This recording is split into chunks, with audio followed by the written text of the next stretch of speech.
Weird. We can't all make declarations of hatred at the same time. Hi, everybody. There are dozens of us. Dozens! 你好中过，我叫希娜，我爱更尊重中。Shield up. There's nothing sacred. Now wait a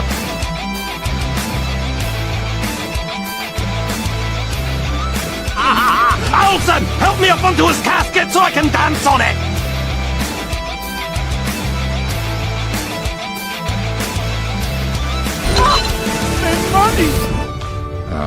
I don't care.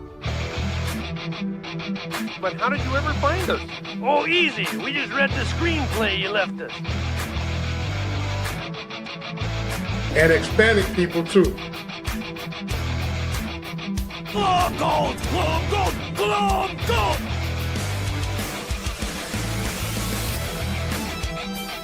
You get nothing! You lose!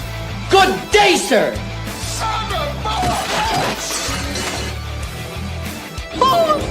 I'll help you. Everything is sexist. Everything is racist. Everything is homophobic. And you have to point it all out. Just when I thought I was out, they pulled me back in. Huh?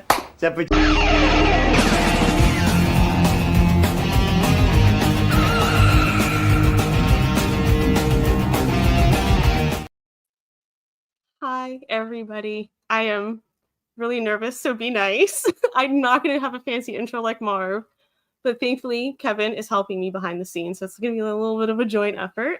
The man, the myth, the legend. Do you want to come in, Kevin? I'll wait for my video, but you're doing great. Oh, okay, thank you. Oh, so I'll hit the video. Bear with me, guys, but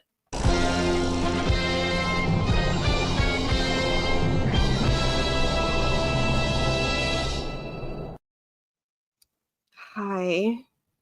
How you doing, bud? My heart's going thump, thump, thump, thump, thump, thump.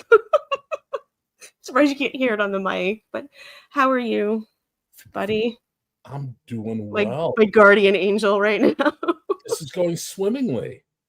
Hey, and the best part is, no mallard areolas will be on this broadcast. Yeah, don't worry, Marv. That won't happen on my watch. You can at least be rest assured that won't happen. All right, let's just go. You know, the more people, the easier this will be on me. So next up.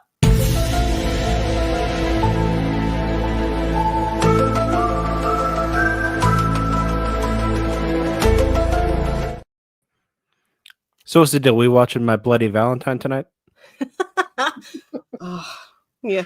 Instead of mallard parts, it'll just be blood and guts everywhere.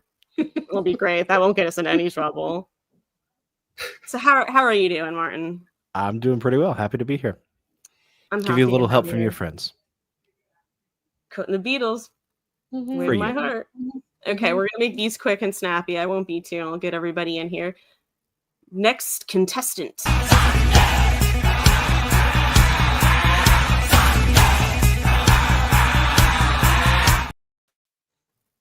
I know it. Hi, everybody. Hi, Dr. Nolan. I heard Marvin got evicted from Tooneytown. That's what I do with my powers. Second he gave them to me, kicked them out, taken over. Dang. How you doing, Nolan? I feel sad for Marvin, but besides that, I'm doing good. He's like, otherwise. We got over that quickly. All right. Well, we got one more to join to make our little quintuplets.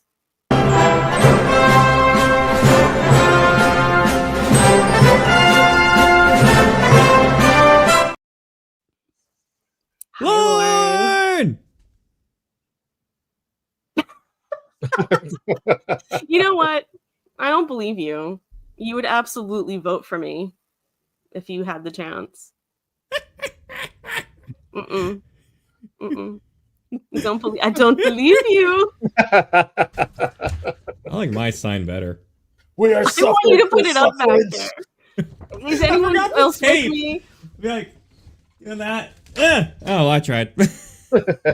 I want him to just like have it somewhere. Just the crude one though. Not the I'll good find one a that he home. prints I'll out. find a home, Trish. Don't worry. Every sign deserves a home this Christmas. Okay. Marv usually starts this with asking what everybody watched or read or played. You know, we'll keep it broad for everyone. So, Kevin, what have you been enjoying the last week? So I found a movie on Tubi because Tubi is the greatest streaming service on earth. It is. After you guys had mentioned Terror at the London Bridge, I decided to treat myself to that, and while I just let it run. Yes! So I hadn't watched the movie since I think I was 7 years old. That was in my I Love David Hasselhoff phase. Was that with your Richard Grieco face? Yes. Yeah, speaking of which, the episode where Ghost Rider gives the penance stare to Galactus popped up on my Instagram feed, and I immediately sent it to Trish. And I was like, when this happened when I was 12, I'm pretty sure I jumped up and ran circles in my room screaming. You did say that. But a movie called Firecracker came on. I watched it. It was your standard early 90s. We don't have a lot of money, but we want to make a movie about a rogue cop who plays by his own rules. You're a renegade, Firecracker. And then Firecracker 2 came on, and it was a different Firecracker. It was Judge Reinhold playing a BA cop, but the same character from the first movie. And it was so weird. That's how much of a renegade he is. It's like the movie opens up and he's like, I don't gotta follow your rules, whatever your name is, detective. And I was like, I can't believe I was watching Judge Reinhold in a super serious BA renegade cop movie. And it was delightfully terrible, I have to say. I enjoyed every schlocky moment of it. I feel like we're a group that generally enjoys schlock. I know our next answer here, Martin, enjoys some schlock every now and then. I do. Obviously, I watched Terror on London Bridge as well for our upcoming episode of The Lost Guys. But I've been reading the Star Wars novel Allegiance. And I'm actually really enjoying that. It's a Timothy Zahn novel. That means something to like Lorne and 5 other people. Well, my attention's going to be pulled too, so don't go by me today. To be fair, it doesn't mean something to me because that's one of the few Star Wars novels I have not read. So you're actually one up on me there. Well, I meant Timothy Zahn means something. Well, yeah, that's very true. But there's a couple of his that I didn't read. The Allegiance was one of them. I think. What was it? Something of One. The Power of One. No, it was 2. No, it was. I can't think of the name of it right now. It'll come to me, but it was a Mara Jade novel. Choices of One. Choices of One is what it was called, and I think it ties into Allegiance if I remember right. But that was a couple I never read. I have to check out that other one too. Yep. Okay, well, next up, we'll just go in order. So next up, Nolan. Hi. Okay, so I've been mostly editing, but I did today watch a music video by a band called Delta Heavy, and it was called Ghost. And I don't know if you guys are familiar with the whole Clippy movement going on right now, where everyone's changing their icons to Clippies to like go up against the big corporation to like mess up the YouTube algorithms, and it's kind of like a big thing. They're kind of against the system, man. Well, I found a music video that got recommended to me probably because I was watching videos on that from like 10 years ago, and it's like the craziest music video on the planet. It's a 3D animation of Clippy, and he's about to die, but he decides instead to go on a quest to defeat the AI technology Twitter was using back in 2015, and he's like throwing like mouse icons at it like they're darts and stuff. It is so wild. If anyone likes internet culture, it is just such a love letter. The video has like 17 million views, so Delta Heavy Ghost, check it out. Clippy lately. It has to do with like because of all the companies like stealing all your information, and basically wanting to like control every aspect of you. It's supposed to connect back when Clippy was around in like the 90s. He was just there to help. So a lot of people in like as kind of a like a, I don't want to say like an activist way, but are trying to be like, hey, change your icon to Clippy, see if it affects algorithms, or just kind of show what we mean right now. So it's a fascinating society trend right now. I see you're trying to escape the dystopian hellscape. Would you like some assistance with that?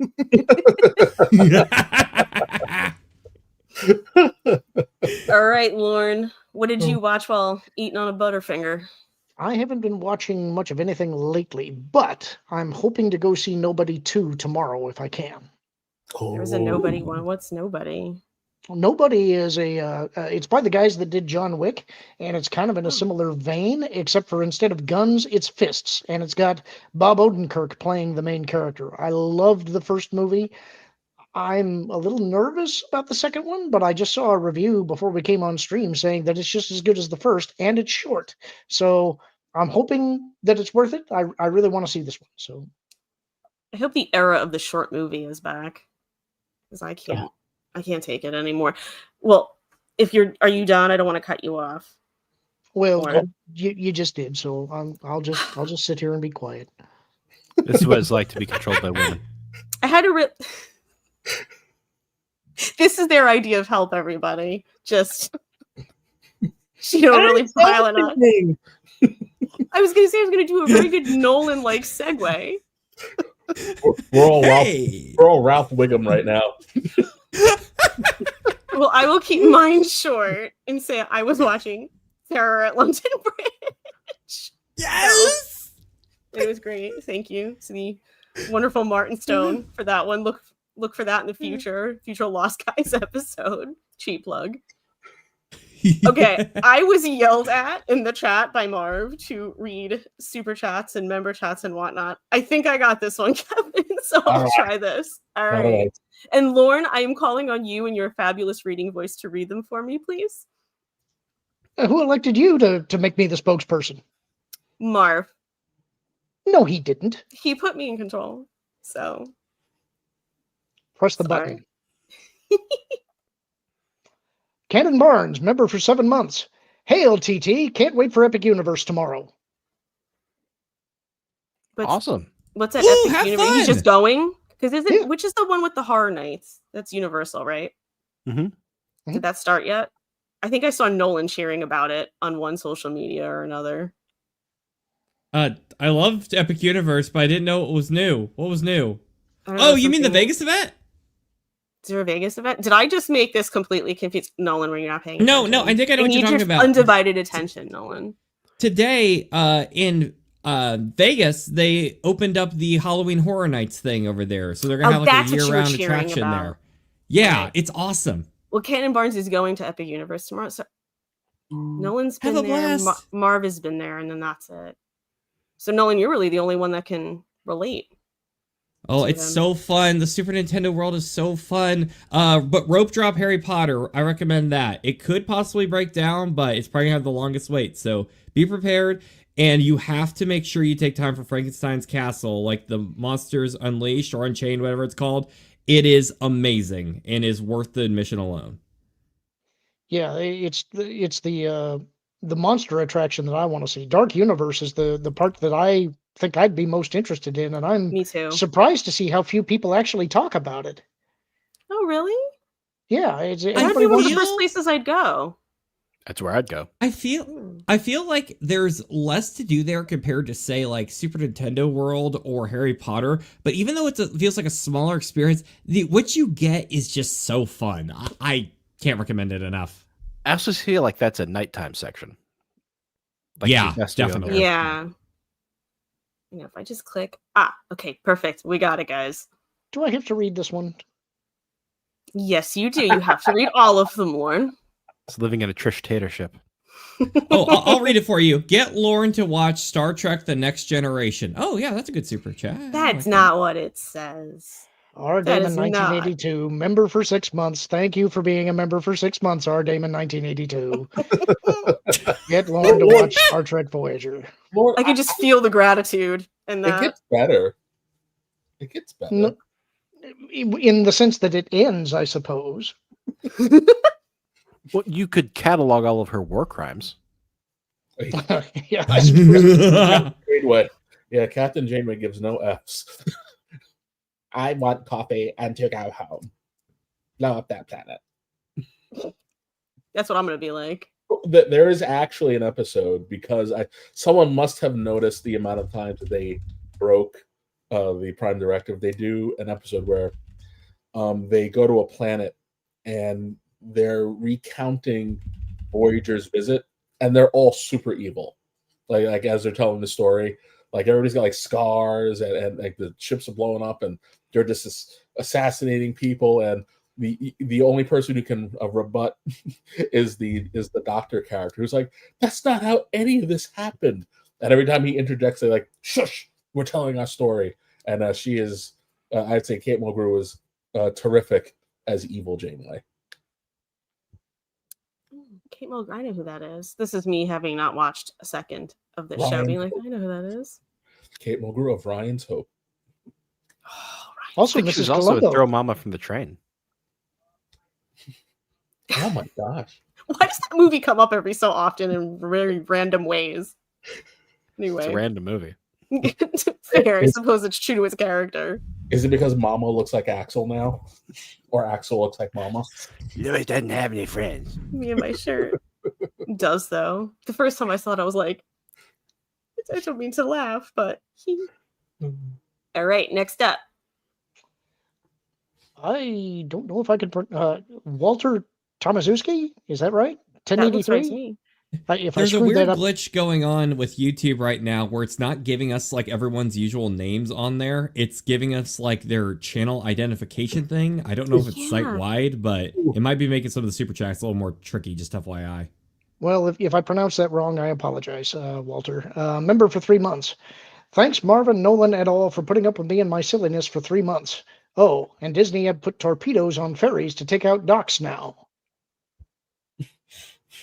And he says Tomaszewski. So hopefully that was better.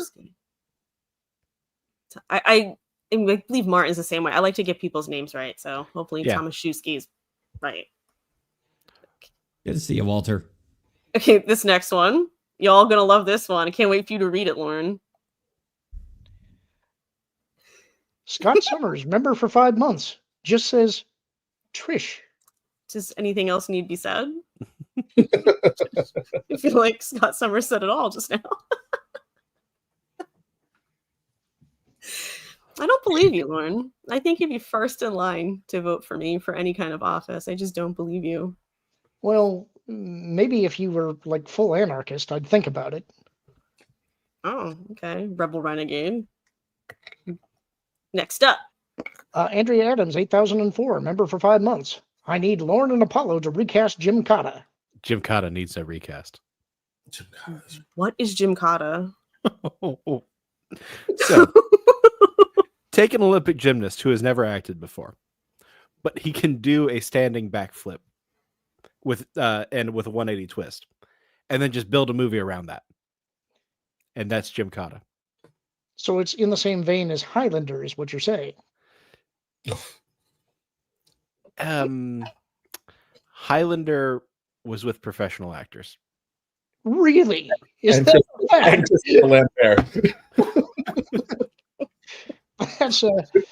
that's an interesting take. You haven't seen Jim Cotta yet. This is true. They build a martial art around his gymnastics. I love when I can hear a smile in one of your voices, but it's a little bit of an evil one. And Martin definitely had that just now. It's gloriously cheesy. It really is. It is everything about 1985 that a person could jam into a movie. So he, I can't remember the name of the gymnast, but he really was very talented as a gymnast. He's recruited to go compete in this life or death competition, and the winner gets like one request of the king of this country, which is clearly supposed to be one of the stands, but not really sure which one. And there's like a city of plague-ridden people that he ends up at one point that nobody's allowed to go into, and it's worth the watch, folks. I am morbidly curious. I would consider watching this. I think you might enjoy it more than That's Highlander. kind of what I was thinking. It sounds just bizarre and funny enough that I might actually give that one a shot. The thing about Highlander is that I've already seen one of them, and that was enough. I'd be willing to give this one potentially a chance. And this one is a one-off. So. Okay. One and done. No real commitment there, Lauren. You know what? I'm going to advocate that you watch this and then report back, because now I'm curious. Probably what we should do is have people bid to have me watch it, because that's just the way these things go. That is true. That is Lauren's MO. So Chef Eddie saying you guys should start watching the movie now. I'm sure it will be okay. Okay, next up. You and Kimia for $4.99. Glomgold! Trish! Me. Did anyone ever watch The Soup, where this is way back in the day, and they would play the clip of Tyra Banks just going, me? That's what I think of when I see stuff like that. Jim Cotta is currently streaming on YouTube for free in its entirety. No excuses now, Lauren. Well, they have to meet his, bidding threshold. I think we should set a threshold. What do we think that me watching Jim Cotta is worth? Well, what would you guys say is fair? $100 I don't know if I trust this jury. $1,000,000. Well, okay, that works for me. I'm good with that. I take back everything I said about the potential jury. Okay. Well, next up. Wait. I thought you were running this show. You forgot something important. Oh, that's right. That's right. Soul of our show. No, I got it. You don't need to tell me. Glom gold! Glom gold! Glom gold! Glom gold! Boom! Surprise! I had my finger on the button. You did? Okay. I was actually at the ready for it, and then we got sidetracked. Okay. Yeah, she was striking like a panther. I have to find my place. Okay. Next up, we had a little bit of a preview, but next up. Oh, this guy. I remember this guy. He used to be important. Gifted 5 Toonie Town TV memberships. Nolan. Usually people make fun of a president when he's in office, not after he was in office. He abdicated the throne and put us under a matriarchy. I'm revolting. This is how Lauren feels about Marv right now. Olsen, help me up onto his casket so I can dance on it. You know what? I think we're doing okay so far. We're doing better than I anticipated. He will definitely get me back when he gets back. I have no doubt. Yeah, he just said, I've often said you're revolting. I believe it. Why aren't you spending time with your wife? Get out of here! Dang! Okay, we are 30 minutes into this show and we've hit 5 super chats out of 18 remaining. Come on, guys. I'm getting there. The two of us. Next up. Honor Sharp for $5. Trish, does Glomgold know you're performing mutinies on the good ship Toonie? He's the one who set it all up. Glom gold! Glom gold! Glom gold! Glom gold! Hey. It's like back-to-back Glomgolds. Next up, no, you're not seeing things. No, I didn't make a mistake. It's him again. Gifted 5 Toonie Town TV memberships. Go do something productive with your life.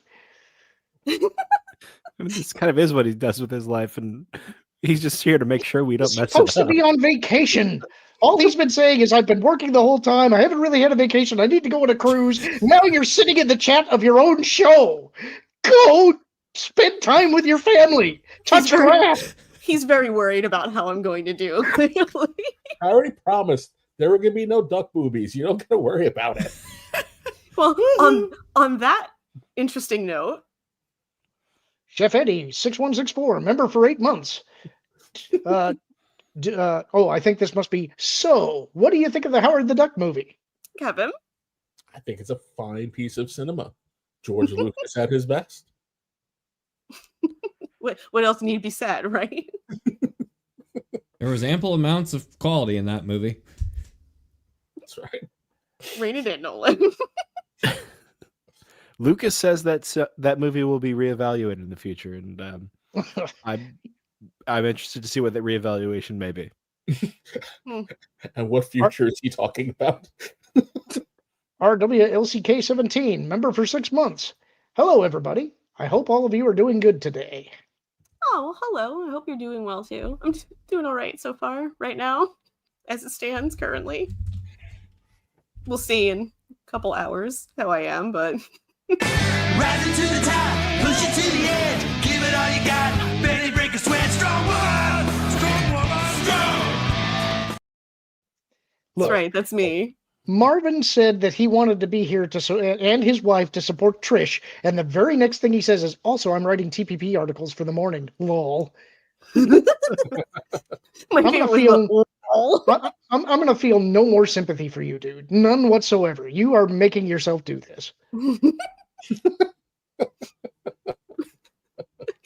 Well, next up, that Black Bear Kev for $5. Hey, John Williams won't be here, and he told me it's no one's fault.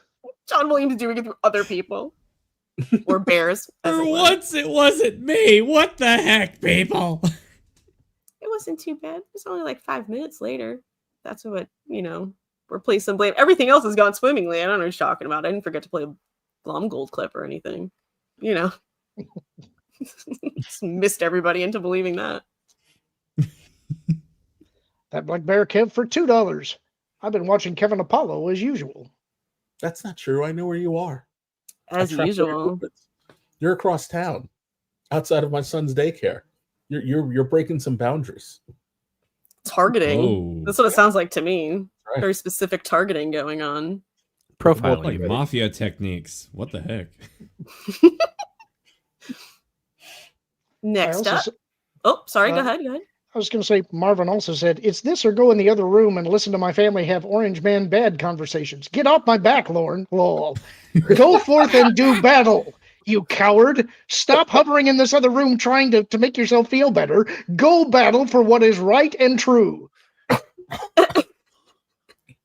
You almost made Kevin spit out his drink, I think. I'm just start playing the Chad music for Lauren. I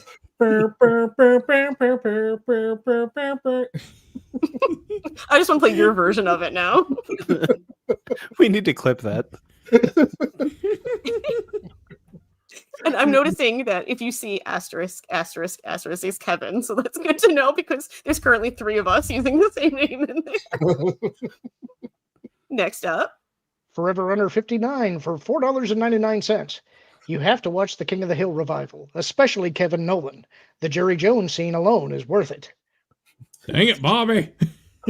That boy ain't right. Hey, I just found out that this thing existed Monday afternoon. I had no idea King of the Hill was back. You haven't seen the ads? No, I don't. I have somehow become that person who doesn't really watch TV.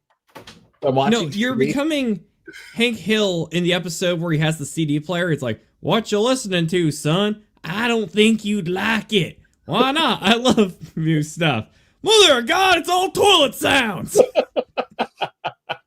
I think I've seen that. It sounds familiar because I didn't watch this, but I think I've seen that. Oh. Well, if there's one thing I can say with the super chat, it'll be just as funny as the Cowboys this season. So I'm excited. I'll check it out. Oh, yeah. Jerry Jones being the best part about being a cowboy is, only a pain someone who lived the 90s can understand. But Jerry Jones is hysterical when he does stuff, especially when he was in the gosh, what was the name of it? Oh my God, what was the League, when he was in the League? Oh yeah. Oh, that's that TV show, right? That TV show no one will ever see because one of the main actors lied about being in 9/11. Yes. Ryan loved that show. He tried to get me to watch it a million times. I won't quote what he quoted to try to get me to watch it. He's not allowed to say that here, but You can hardly say anything that was said in that show on here, except for forever unclean, which I feel deeply in my heart because there have been times where I took, for some reason, when I would say, hey, go to the bathroom before we go to the store, it's like the girls would purposely decide that they were going to just hold everything. And I'm like, well, it's just us. And Daddy's not going in there. So you're going to have to go in there. And let me tell you, when you're out in public, going in there, the men's room, is like entering the mouth of hell. It is filthy. It is stinky. And you just don't want to be there unless you have to be. So we brought Novi in there one day. And everything's going through swimmingly. I turn my back to grab her sister. And Novi is about to go reaching onto the floor. And for a very split second, I thought, we can make another one. Guys, I got to break in here because I see a chat that was made, and I meant to mention this to Martin. This is from William Schweikert, tagging Martin Stone. On your last episode of Late Night with Lauren and Apollo, you said the Saratoga in the 1980s was a battleship. As a sailor that served on board the Saratoga in 1988, the ship was an aircraft carrier. Oh, wow. This is true. And I missed it when I said it. Thank you very much. I would have put that up, but I panicked at trying to find it. So sorry. It would, in my heart, it was up on the screen. Well, in my heart, I know he's right. It's very big of you, Martin. You know. Next up. Rabbits and Reels, aka Ronan Buddy, member for 3 months. Got my tickets to K-Pop Demon Hunter sing-along event next Saturday. It'll be packed. I'm just hoping it's not another Minecraft movie situation. Yeah, I keep hearing about this thing. I love that movie. I want to see it.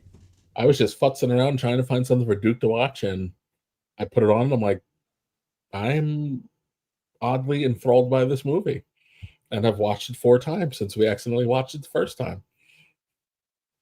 And it's nothing special. It's just a nice, fun movie.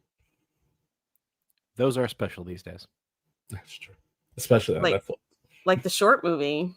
Yes. Hopefully. I do kind of feel like things could be potentially changing a little bit. I mean, Naked Gun being made, you know. I was going to say, I think I saw that Naked Gun is less than an hour 30. Oh, really? It's amazing. Yes. Let's make it a new normal, a new old normal, or old new normal. Sorry about the name on the screen. I have no control over that. I'm just going to shorten it. All B's. Member for 3 months. Right now, I'm fighting with Doom Brady. What? Why is Tom Brady an SS Sniper Wolf on the icon? Why? Very nice. Oh, it's just for you, Nolan. I love it so much. All B, you always have the best comics. Like, that is the best part of the B. Is that.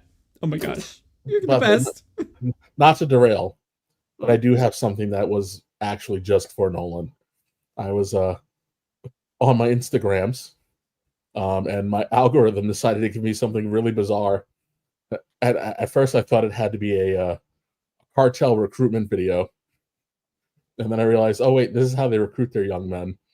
And it made me realize that Nolan would be especially vulnerable to this. What is it? Can you guys see it? Nope. Just silence. Hold on. Just silence. Hold on. It's going to keep playing in perpetuity. Oh, I can kind of see it. Oh, there it is. I couldn't find it. There we go. Oh my Lord. This is happening in Colombia. It's just I've never wanted to be drafted so much in my life. It's just a bunch of big booty Latinas dancing to Dragon Ball music, dressed like Saiyans. And the second I saw it, I thought Nolan Thunder. Kevin, you have made my day, my week, and my lifetime. That escalated quickly. Day, week, lifetime. My heart is over 9,000 and the fiery passion it has right now. I'm so conditioned from Titanic when he said my heart. Oh, My go brain on. immediately went, we'll go on. Immediately. Boom. Honor Sharp for $5. Huh. Trish in charge 5 seconds and already the what have we done conversation starts. Watch out for the pink slips, people. You know what? Everyone's allowed growing pains for Gina. You know? Especially Little Leonardo sim- DiCaprio. He was living in the closet. I actually watched an episode of Growing Pains not that long ago when I just decided to inexplicably make myself cry. And it was the one where Chandler passes away from driving under the influence. Out of all of the episodes, you pick the super sad one. Not even the Coach Lubbock gets fired episode. To be fair, it was like I hopped down a bunny trail and ended up there. I didn't just randomly decide to watch that, and then I watched it and I started crying and I was like, this is exactly how I knew this was going to go. I put it on anyway. I think that was up on Tubi, Growing Pains. Yeah, I think that's where I saw it. Is on Tubi now. The legendary Alan Thicke, who wrote great theme songs, but not that one. Yeah, right? that's weird. Right? I think he even performed Different Strokes, didn't he? Yeah. He performed it? Mm-hmm. I think at least for season 1, that's him doing the vocals. Oh, I don't think I knew that part. In Facts of Life, which is, I mean, he didn't perform that one, but he wrote that one. Right. You take the good, you take the bad. Like this show. Take them both. There you have Trish in charge, not Charles. Yes, yes. Our David Yes. 1982, $5. Anyone see Josh Kirby Time Warrior from HBO/Cinemax back in the day? I look right at Kevin and Martin. That rings a bell. It does. I don't know. I want to say, was that a series? It may have been even have been like a series of movies. Yeah, I think maybe I did. All right, let me think about this. Oh yeah, it's a film series. Okay. Okay, and I have seen at least one of these. And I think Josh Kirby went on to be in one of those World War II movies that was made by the Mormons, like Saints and Sinners. Mm. I'm not surprised that you two are familiar with it. Like I said, I looked right at you two. I was like, if anyone on this panel knows. What weirdness is this? What? What? What? I'm looking at images of this. What is this? Oh, I thought it was something like in the chat or something. I'm like, well, I don't know unless you tell me. No, I was like, what is this? It was kind of like there was a certain Time Bandit sort of vibe to it, if I'm remembering correctly. And they would bounce around to different times or realities or something like that and have a different adventure every movie. Were they good? Not that I remember. Yeah, I don't know. They had like $4 to rub together, and it is what it is. It was like 95 or 96. So it's kind of one of those. Think it had the same quality of a Mary-Kate and Ashley video. Oh, that sounds pretty good. I love that you could hear the ellipsis when Lauren asked that. Is it good? Boom. Honor Sharp, $5. Just a reminder. Marvelous Show is a pantsless show. Shh. Don't let him know. Your secret's safe with us. See, everyone watching. I'm the renegade here. When Marvin's here, that's when I'm pantsless. You always got to be different, Lauren. Oh, Always has to go against the grain. Here's Marv thinking about his super chats. Made money. You just want to play a clip. Well, actually, to follow it up, kind of good timing. Andrea Adams, 8004 for 1999. Best part of Gymkhana? The production team trying to integrate gymnastics equipment in regular society. Like we didn't see Kirk Thomas get chased past a pommel horse. Yeah, if I remember correctly, there's a part where he runs past this town square where there's clearly a pommel horse dressed up as something else in the middle. And you just know when he has to run back through it is going to be a big fight scene.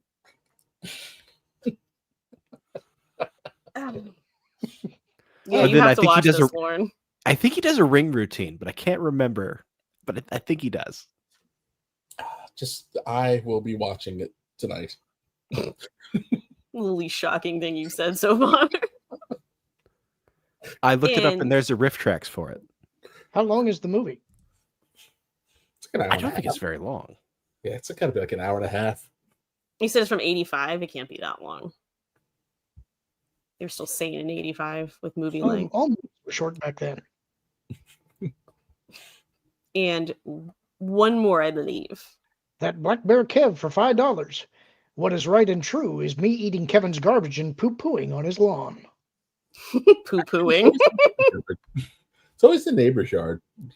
Takes the garbage, walks down the little half hill, eats in the neighbor's yard, and then drags the bag across the street. So it's the first thing I see when I open my door. Because you know why? You know why? I'm excited because I want to play a clip. It's not about money. It's about sending a message. Just wanted to send a message. It doesn't have to be on your lawn for you to get that message. Wants you to know poo-pooing could happen. It's just about your garbage. And that would be all caught up. Marv can stop sweating. All caught up in them. Everyone has been accounted for. I think I actually chased him off. He hasn't chatted in a while. You shamed him. I actually kind of feel bad if I did, because now he's having to go spend time and be miserable where he was trying to get a refuge. You sent our leader into exile, Lauren. What have you done? He was writing. He left us under a dictatorship. First of all, it's a Trish-tatorship. Get it right. Are you now adopting? All right, fine. There's a Salute Your Shorts reference. You know how she's a dictator is that she's actually trying to dictate language now. Action required. Action required. Honestly, I'm glad I made that one. I'm glad you made that one too. All right, Kev. You bring up a story, and I will lead. All right. I did vet them if Marv is still listening. I do know. I just don't know which one he's picking, but they're all safe. All right. Yes. So, well, being that today we are under the tyrannical rule of the matriarchy, I decided to bring us something to remind us that it is all about girl power. Give me just a moment here. Zig zig ah. I'm I so probably sure get rid of that. I scrolled all the way down. I'm like, why is that still on the screen? Because you didn't take it away, Trish. That's why. Okay, here we go. Everyone's face much bigger. Oh, wait, hold on. Regina! Honor Sharp for $10. I, for one, welcome our new Trish Overlord. Thank you. I dare say it's been a Oh! Hold on. Whoa now. Whoa! Photon Empress, $100. Correct hat.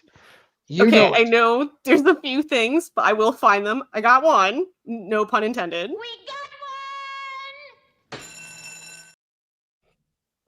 Oh, you have to let the whole thing play? All I do is win, no matter what. Got money on my mind. Everybody hands go up. And they stay there. And they stay there. The one that I had to click on was 3 seconds. In my heart, it was the long one. But what was that sound? Oh. Wrong at the end. Well, thank you very much, Photon Empress, for your continuing harassment of Lauren and his hat. Oh, that's not harassment. That's I wearing it all for her. This is fantastic. Okay. All right, what do we have here? The cool running. An amazing story. image. Did you guys hear about this one? Yeah, I just heard about it this morning. So let me get so I can actually read it. You got it. All You right. good? Yeah, I'm good. I'm good. Let me make this larger so I can actually see and read it. Okay. You scroll, I'll read. Right, so let me get it back here. All right, come here. Also, Gotta give Cocoon. Trish her old lady glasses. I don't need them to read. I need them to see far away. It's the young person glasses. Is that how Okay. that works?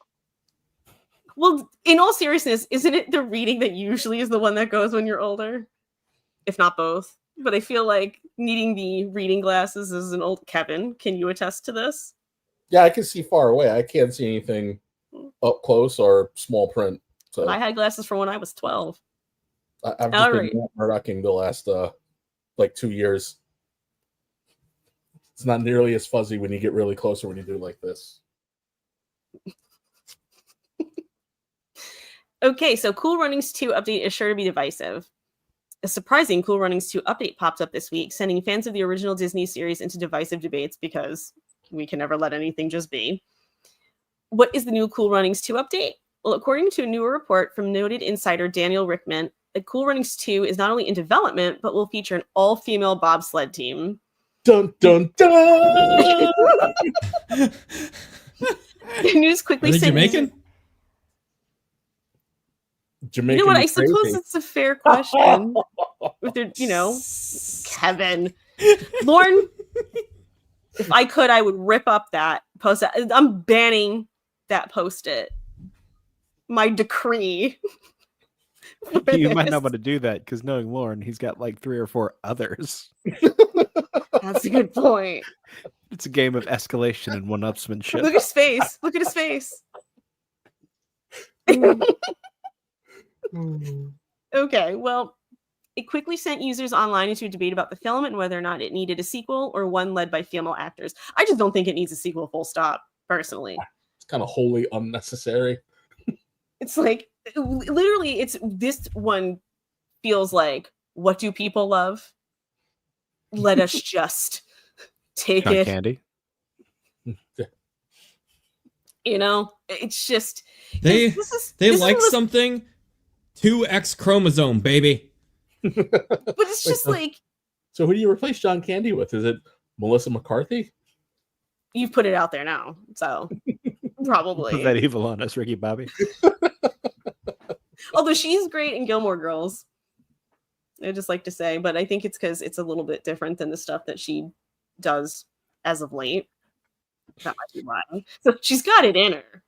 She was the best part of This Is 40. She was in that. I didn't see that. I've only seen clips of it. I'm not sure I understand though what the point of making an all-female team is, since there's bobsledding for women in the Olympics, so it's not like they have to prove themselves as women. And the whole point of the first one was, it's weird that Jamaicans would be in the Winter Olympics. So you're just telling the exact same message again. And there's not even a spin on it. But with girls. Well, I feel like that has been sort of a thing lately, is that they do it now and there's no reason, or it's a reason that runs actively against the property that they're doing, one or both. And this is Trish, just kind of like... I think I have your answer that you've been seeking, I mean, they can be the first females in the Olympics, just like how Katy Perry was the first female in space. This is true. Did anyone see Mariah Carey learn about Katy Perry going to space? No. She was doing an interview because she has music coming out. And she's doing an interview and someone brought up Katy Perry and Mariah was like, she did that? And they were like, oh yeah, she went for like 10 minutes. And she was like, really? And she couldn't believe it. And then they were like, you didn't hear about this? It's like, no.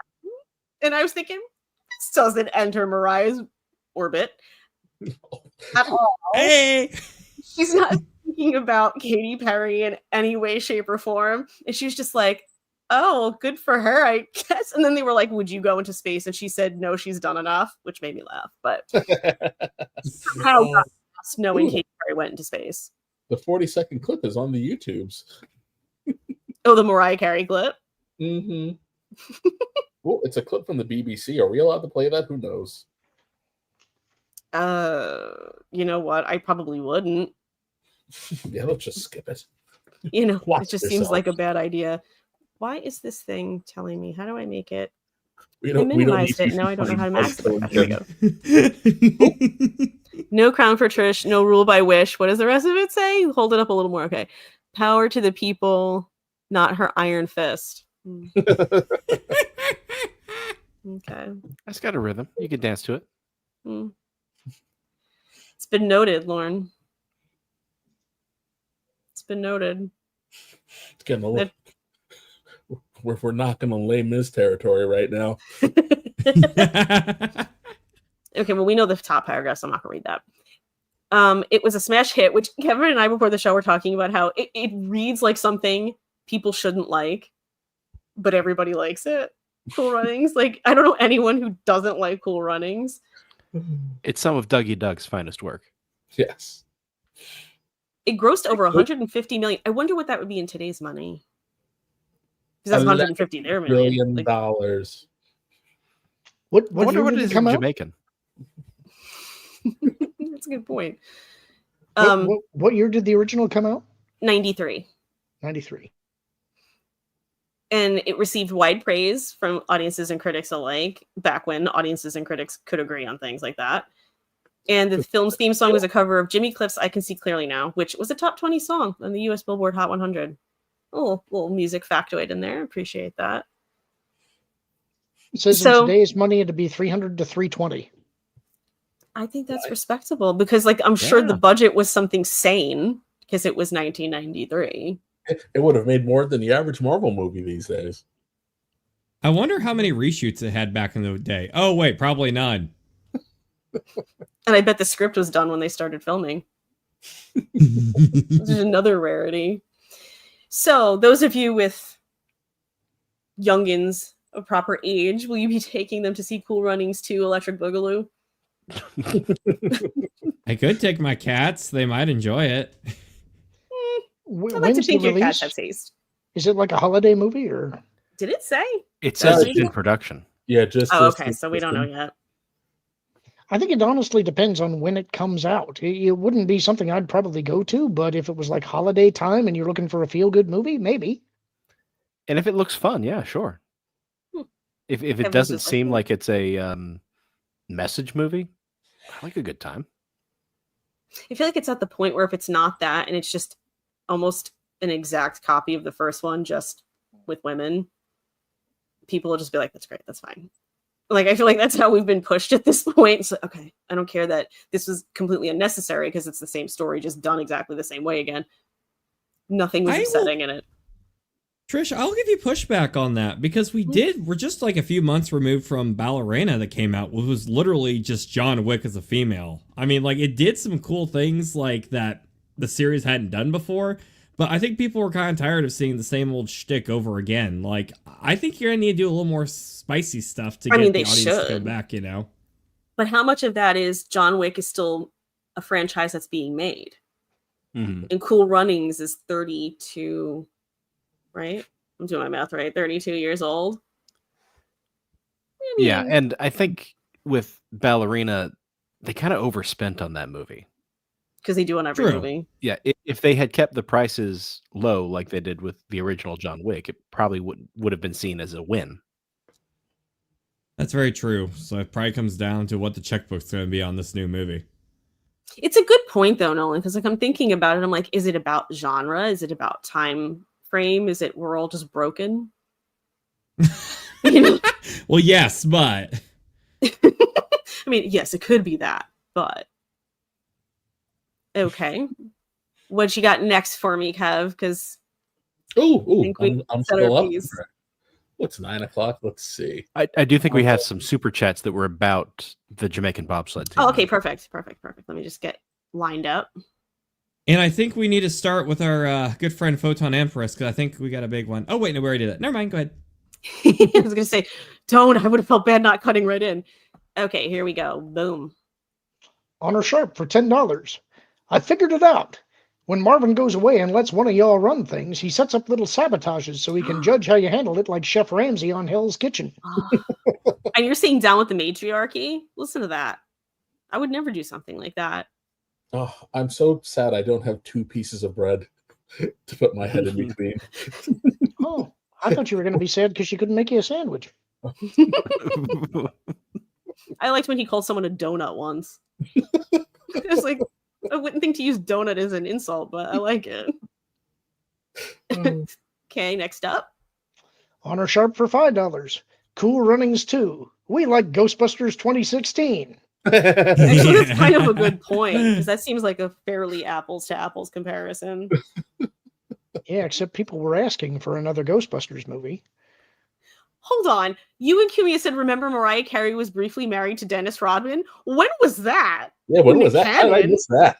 She was married to Nick Cannon. I was like, that would have been like a 90s super couple. Is he thinking Carmen Electra? He might Is be Carmen thinking Electra Carmen the Electra. one? And also Dave Navarro of Jane's Addiction, which I have watched Perry Farrell just attack him at random at that concert multiple times. I'm shocked Carmen Electra didn't put like Dave Navarro in a little baby carry-on thing because he's so small. Yeah, he is I saw a thing that was like Rockstar Heights. And I gotta say, maybe not like me level but a lot of them are pretty like below average height, because average is like 5'8", 5'9". And I'm talking like 5'5", 5'4". I was going, wow, I didn't realize. I mean, I knew everyone knows Prince, but I was kind of shocked at how many. So we man. He was. We miss you, Prince. Honor Sharp for $5. I found a story about the women's Jamaican bobsled team going to the Olympics in 2018. Oh, well, maybe it'll be that then. It's topical. Less than 10 years. At least there's kind of like a, I don't know, precedent's the right word, but there's something there to work with. That Black Bear Kev for $5. Nolan. Reshoots were already the norm when Cool Runnings happened. How expensive were they, though? But good point, Black Bear. I don't think it was like this the same kind of level, though. It's like back then, you always have room in the schedule for pickups, but what they're doing these days is almost remaking entire movies. Like, I think it's a different kind of thing we're talking about. Yeah, exactly. You know, it's so funny that came up because we have a story that that touches on something very similar to that. We will get to it in one moment as we have one more super chat. All bees again for $2. Let's go, Trish. What is the picture this time? My face. Horrible expression, but thank you all the same. Who's the hot chick in the bottom? Yoda. I can't. Is it? Well, I think I'll know who it probably is. I get a little black. It's probably Sydney Sweeney, isn't it? Our unofficial mascot. Selma Hayek? No, the hair is I was just different. going to say, is it Selma Hayek? That's fine. Is it Sniper Wolf? Like, who No is one's that? complaining. I think it's Selma Hayek. I think that's who it looks like to me. This is the way. Also, someone tagged me, it was Donovan Bradford, and said Lars Ulrich is a dwarf. Actually, technically, it was Rockstar like lead singers, so a lot of them are kind of wee. But yes, if we were doing any Rockstar, he'd be on there. We have confirmation from All B. It was indeed Selma Hayek. Thank you. I had an idea to put out Friedrich von Hayek quotes with pictures of Selma Hayek. It's such a Martin joke. I love it. Oh, Mike Les wants me to make it a music show. Mike, I completely would, but I feel like Marv would scream. Also, our friend Vash got the brunt of us doing a music show on Lost Guys. I felt so bad, and that was just TV themes. That wasn't even like, because I was listening to somebody. I don't remember what show it was, but they were doing 90s one-hit wonders and compiling a massive list, and I was like, oh, I would love to watch you guys pick your favorite 90s one-hit wonders. Ooh. We wouldn't be able to play them, but we could talk about them. I can't play them on the YouTubes. Everybody make a top 5, which comes with a top 50. Right, let me maximize my screen again. Next up, Ron Howard says Solo Creative Clash is still just a shame. Lucasfilm blamed tonal disconnect with original directors, but some of their footage was, quote, great. Oh, let me get I always forget to take the little thingy down.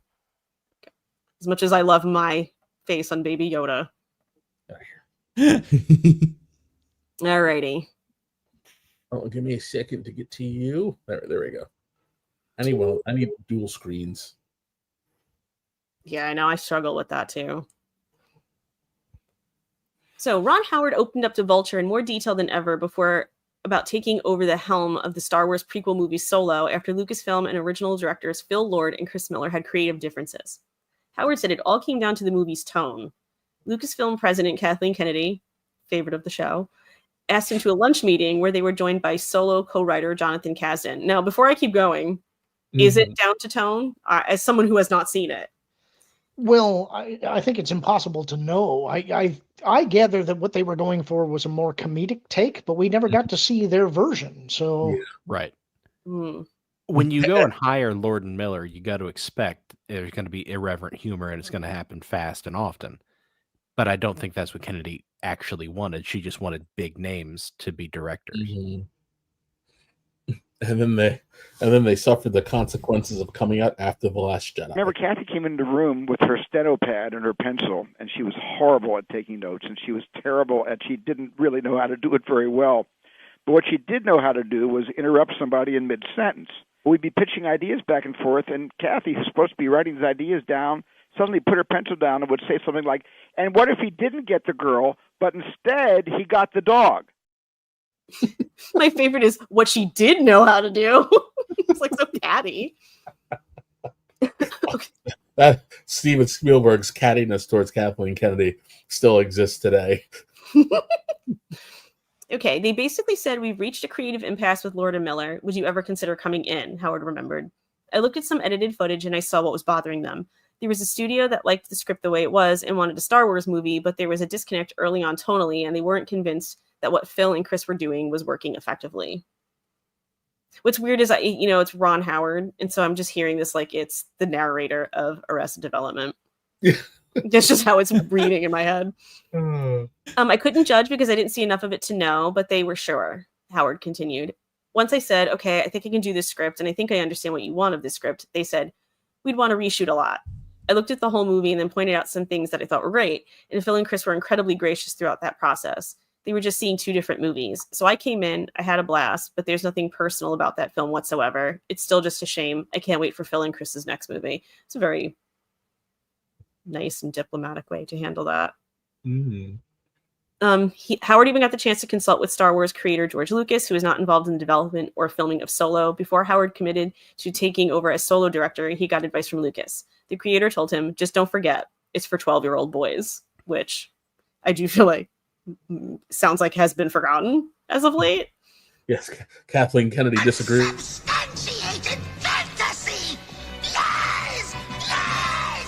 Lies! Solo was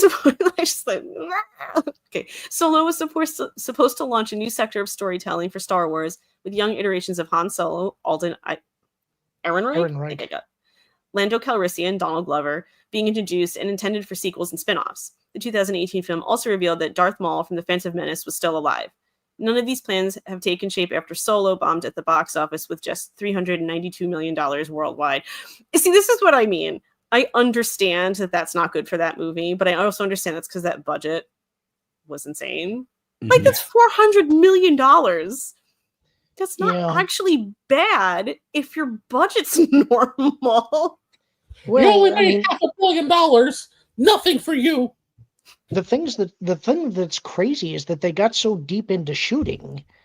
I mean, they had already shot so much of the money, and it makes you wonder who was looking at the dailies, because I think they were half to 3/4 of the way through before they called a halt to it and said, this isn't what we want. And that sounds like nobody was actually running the ship. Either that, or Phil and Lord were somehow keeping what they shot under wraps and not showing it, which should also be a red flag. Somebody should have been asking what's going on over on these sets. Yeah. Yeah, if that latter was true, then you would think they wouldn't get hired anywhere again, though. Mm-hmm. If they're hiding the product from the money. Well, that's kind of why I think that it's not so much that, it's that nobody was paying attention. And I don't know. I go back and forth on this because I'm one of the rare people that actually does like Solo. It's got problems. I would definitely make some major changes to it, but overall I like it. And I thought Aaron Aldenreich and Donald Glover did a good job. I didn't like what they did with Donald Glover's character. I certainly didn't like L3, and I think Enfys Nest and the Cloud Riders were a bit of a distraction to the main plot of the movie. But besides that, the cinematography was great. They told kind of a noirish story. I loved the cleaned up version of the Millennium Falcon. I thought Donald Glover did a great job playing Lando. I think it's a better movie than how it was treated, but I think an awful lot of that came down to the reaction from The Last Jedi. I always thought it was kind of weird, the reaction to L3. I didn't like the character either, but to me, L3 came off more as a joke about wokeness than actually woke itself. Mm-hmm. I would buy that if they didn't so heavily imply the relationship between L3 and Lando, and Right, yeah. that is just beyond the pale. They put a lot of pathos behind those scenes, and I get exactly what you're saying, but she's so over the top. Yeah. I think that's just Phoebe Waller-Bridge, though. I can't. She has a certain style that I can't stand, and I think it's that it's all smug. She's just smug, and it comes across even though you see her as a robot. And granted, that's part of that droid's personality, but she just doesn't work. I think they didn't know how. They didn't really understand the Billy D. Williams appeal, and they tried to turn it into something that it's not. Like they tried to make, I guess, a shortcut to kind of describing is they tried to turn Billy D into Captain Jack Harkness, and Lando is just a very smooth, suave ladies' man, not a I'm gonna jump on anything with a heartbeat or apparently a motherboard. Well, hello, what have we here? Can I have you a smooth Colt 45? I get that. You truly belong here with us among the clouds.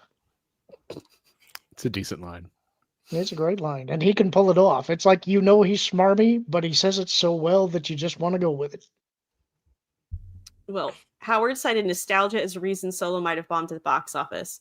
Maybe it's the idea that it's too nostalgic, he said. That going back and revisiting an origin story for a beloved character may not be what the fans were looking for. What do you guys think? Do you think there's truth to that? Casino Royale worked out pretty well. Yeah, it's like there are better versions of Han's origin story. You could go to the A.C. Crispin novels, which was the real young Han Solo, and they tied into what I consider some of the best Han stories ever written, the Brian Daley novels.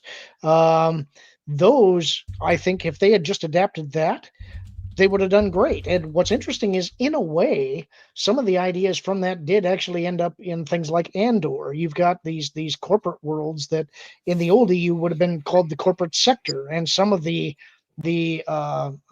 officials and things like that, they're pulling out of some of that old stuff. They're just not explicitly stating it. I want to comment more, but I don't know. I believe you, and I agree. See, I'm benevolent. Well, Lauren's actually got me going through the old Legends canon now. Actually reading up on them. I haven't read them since like when I was in high school. A big part of the problem is that when they were writing the EU, they tried real hard to be as internally consistent as they possibly could. But when George did the prequels, it wrecked the timeline in some ways that can't be fixed, because the time between the prequels and the original trilogy, everybody assumed was 40 to 50 years, and it ended up being about 20. And some of the stuff just doesn't fit anymore. And unfortunately, the young Han Solo novels are a huge casualty of that, because things cannot happen in the timeline as described. And there's some really good horror, or two good horror books. Red Harvest. Red Harvest. And, yeah, there's another one. What was it? I know the ones you're talking about, though. Yeah, that's the one. Death Troopers. I never knew Death Trooper was a horror novel. I'm curious to check that out. I didn't know it was marketed for like scares at the time. That's cool. It's got a great cover. Mm-hmm. It was good stuff. Trish, you're muted. You're muted. Thank you. I don't want to, because I was clocking away. I don't want to cut you guys off with your story, but if you're done, we're done. Please let me. Okay, good, because I wouldn't know what that is. That was Trish saying, I don't care. That was Trish being very aware that there's super chats and wanting to get in the rhythm of remembering to do them between stories. Yeah, money time. Let's go. And I'm very much looking forward to Lauren having to read this one. Oh. Tyler Golazinski. Tyler Golazinski. Golazinski, thank you. I was tripping over it. $4.99. Oh no. I don't know if I can do this. Don't you dare disrespect the mistresses! Dobby voices he aims wand at the panel for any possible disrespect. Thank you so much for that, Tyler. Elves aren't allowed to use wands. Yeah, they're not. You know what? We'll let it slide because I got Lauren to do that voice. So. Was that all right? Did I do it okay, Dobby? Good. You know. Okay, I tried. I'll allow it. See, again, I'm a fair and just leader. I don't know what you're talking about. Yeah. Bring up the next one.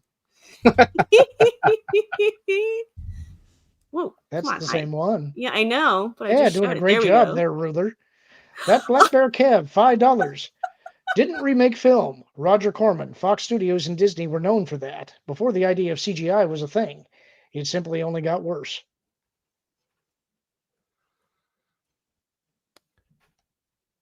This is where you guys react. I'm not the cinephile. on cue, Nolan. That was great. he did like silent movie. Yeah, but with Roger Corman, it's like he had some people on staff, he had some extra film stock, and he could throw some Twinkies on a craft service table, and that's the shooting budget for the day. So it's a little different. But yeah, the reshoots were a thing. It's just somehow it feels different now. Like, for instance, in Black Panther, when they just decided out of the blue, you know what we need is an L train fight between two characters that look almost exactly like in the dark. And by the way, we're releasing in a month, so you guys just get on that now. Chop, chop. Yeah, and I think that's a big part of it, is that back then you would have reshoots, but you had an established script and you were shooting for that script. A lot of times you were getting reshoots because maybe the blocking wasn't right, or maybe the tone wasn't quite right. When you edit things together, somehow something feels off, and so you're shooting for that scene. Now it's that they may not have a finished script, or they don't even know what the story is. They're just doing random stuff and trying to put it together into something that's vaguely cohesive. It's just, there's no planning.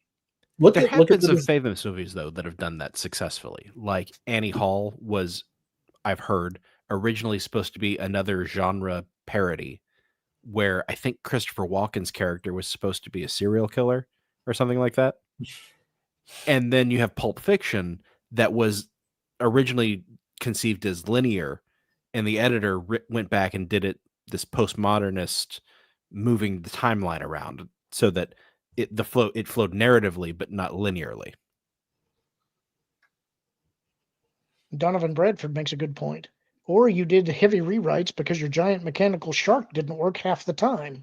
I mean, yeah, it's different. Like, you look at post Endgame Marvel. What they were filming that Captain America movie without a finished script. Then they filmed it and then reshot and then did reshoots for the reshoots. And then because it took so long and knocked all the other movies out of sequence, right? Because which one was supposed to, I think wasn't supposed to be Captain America and then Thunderbolts, or Thunderbolts supposed to come before Captain America, and it knocked out the entire sequence. And now they had to dump entire plot threads to try to have everything sync up. So what a big chunk of what was supposed to be Bucky's story got left in the cutting room floor. Yeah, because none of this made sense. Didn't they shoot the entire movie, or practically the entire movie, and then when they reshot, they introduced a new character for Giancarlo Esposito, who wasn't even available during the original shoot? Yeah. Yeah, because he was like a last second thing, right? Yes. I can't remember what it was, but something about the new villain that they put into the movie wasn't working, so they swapped out that villain for Esposito. He was probably like easy payday. I don't blame him. Because wasn't he in? I didn't see it, but wasn't he in the movie for like 3 seconds? He was barely in it. That's what I heard anyway. Which, if you can get it. And then you've got Rogue One, which is in 2 entirely different movies. You can tell what movie you're watching by Forrest Whitaker's haircut. I honestly thought you were going to say his eye. I'm not a monster. You definitely made Forrest Whitaker eye jokes on this stream before. Okay, next up. Our Damon 1982 for $10. I thought Solo was going to be Paradise Snare, and it ended up being crap. Rest in peace, A.C. Crispin. That's the first novel in that young Han Solo series that I was talking about. So that's what he's referencing there if people haven't read the series. Also, I see in the chat that William Schweikert made another note about the Saratoga for Martin. One last note. Prior to a carrier flying on Marvel, the USS Saratoga CV-3 was launched into the air by a second nuclear bomb dropped on a mock battle group. 25 feet bow, 43 feet at the stern. Wow. That is impressive. I'm sorry I don't put these up on the screen, but I'm lined up for the super chats, and then by the time I even remotely get close to finding it, Lauren's done reading it. So I'm sorry. I feel bad about not putting them up, but okay, that's next one. Honor Sharp for $20. I personally think Mario Van Peebles is an underappreciated actor.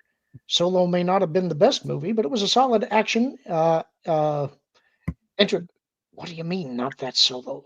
They made what? Why? Why do I feel like Mario Van Peebles being an underappreciated actor is an opinion Kevin has? I do share that opinion. I think it's a great movie. Knew it. But I will also say the Solo trailer had me spending an entire summer in the pool doing a one-arm pull-up coming out of the water because it was an awesome scene. And Solo is not that great of a movie, but of course, but it's good enough. Yeah, but it's good enough. I watch it all the time. I watched that trailer like it was my actual job. I do share that sentiment. I like Van Peebles in Heartbreak Ridge with Clint Eastwood. Mm-hmm. Lauren will like him in a Highlander 3. He turns up in that one? Yeah, it actually is better than 2. Yeah. Well, it's got Mario Van Peebles. The one I always think of when I think of him is Rosewood. Oh, yeah. Oh, yeah. And of course, early 90s classic New Jack City. I was about to say New Jack City. The one movie you guys mentioned that I've heard of. Well, then he played his dad, Melvin Van Peebles. Yeah. Mm-hmm. Oh, by the way, Whatever happened to him? I think he died not too long ago. Did he? Melvin or Mario? I meant Mario. Oh, Mario. No, he's a he popped up in something not too long ago. But I want to kick back this because I was going to say it, but we moved on too fast. My favorite Bob Odenkirk movie comes out like this. Mew, mew, mew, mew. Na na na na na na mio na na na na na na sporting. That movie is insanely quotable. Nothing like a quotable movie. All these for $2. I totally forgot Solo was a movie. Wait, which Solo? I don't want to speak for Booty B, but I feel like the answer might be any. I forgot that cereal was a thing too. What's the cereal? Bacon Berry? Is that what that says? Mm-hmm. But he edited to say Bacon Berry, but I know it's like an iconic cereal. It's something berry. Frankenberry. Frankenberry? Frankenberry, yes, thank you. But what's he eating? Boysenberry. Yeah, what is he? I have it tiny. Let me see if I can see. Yeah, who is Salma that? Hayek? I don't think so. It looks like a different girl. It's Okay. Sniper Wolf, isn't it? Is it? It kind of, that's what I thought it looked like at first, but I wasn't sure. Who do you mean? Let us know. Did something happen with Sniper Wolf? Again? I was just gonna say. Yeah, again. Seems likely. Okay. I want to make sure I didn't skip anybody. Oh, yes, it is Sniper Wolf. Winged Moonlight 560, member for 6 months. Great to see you Hey. all. Send him love to everybody. I'm guessing that's for Thanks. Marvin? Probably meant sending. Oh, yeah. Sending you're love to probably right. everybody. Yeah. Yep. Is Sending it right back when like. Hold on. Is Mary Van Peebles Rosewood, or did he direct it? Yeah, somebody was pointing out that it was Ving Rhames in Rosewood and that Mario Van Peebles was in Posse, so I may have got it mixed up. I must intervene just for a second, not to derail anything, but everybody knows Drake. Apparently, he DM'd Sniper Wolf and she left him on red. So apparently that's what's going on. Oh, she must have saw the tape. Drake can't stop taking L's, huh?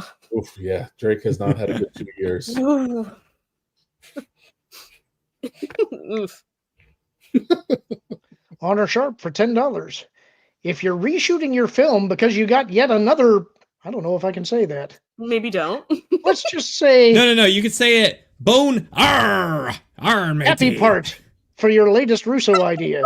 You are shooting for the wrong reasons. Globe gold, globe gold, globe gold, globe gold. It's better than the clip.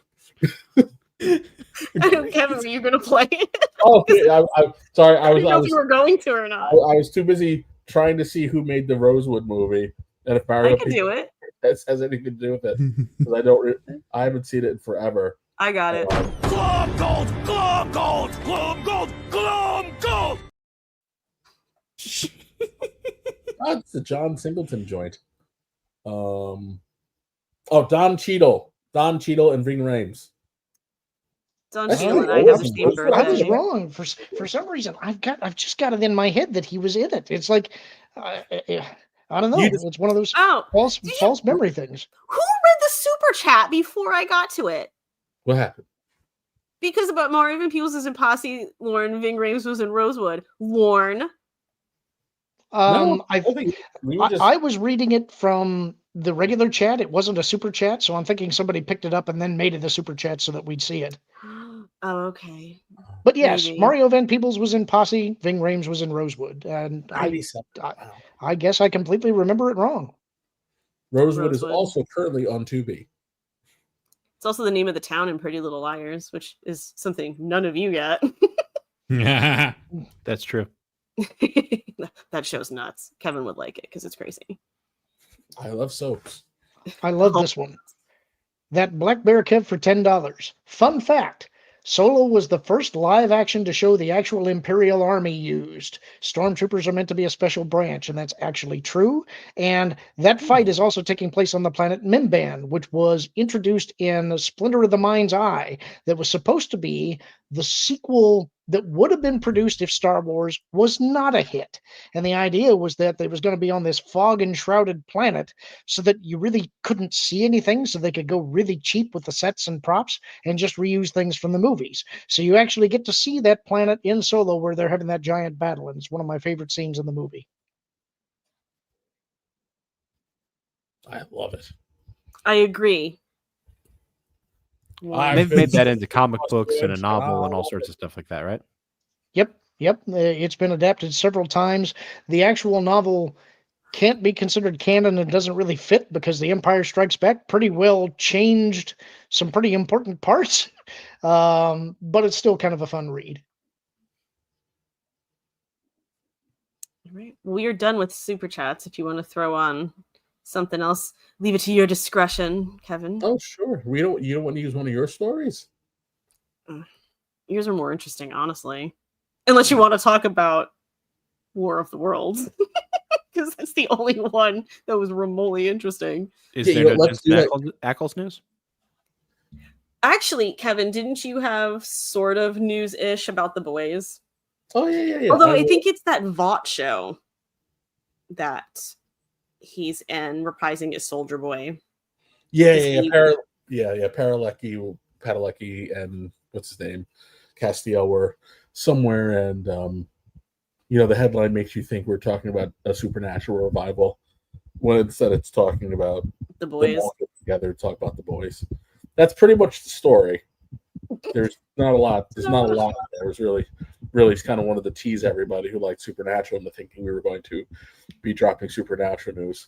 They got me to watch season 3. Well, I watched seasons 1 and 2 before I watched 3 because I knew Jensen Ackles was in it, and he was phenomenal. But I did not watch season 4, and part of that is because I just did not like the way season 3 ended. And then all I hear about season 4 was that it was very much so not enjoyable. So I don't really feel like I missed much, and I figure I'll just catch Jensen Ackles and the other scenes on YouTube at some point. And that's all I need from it.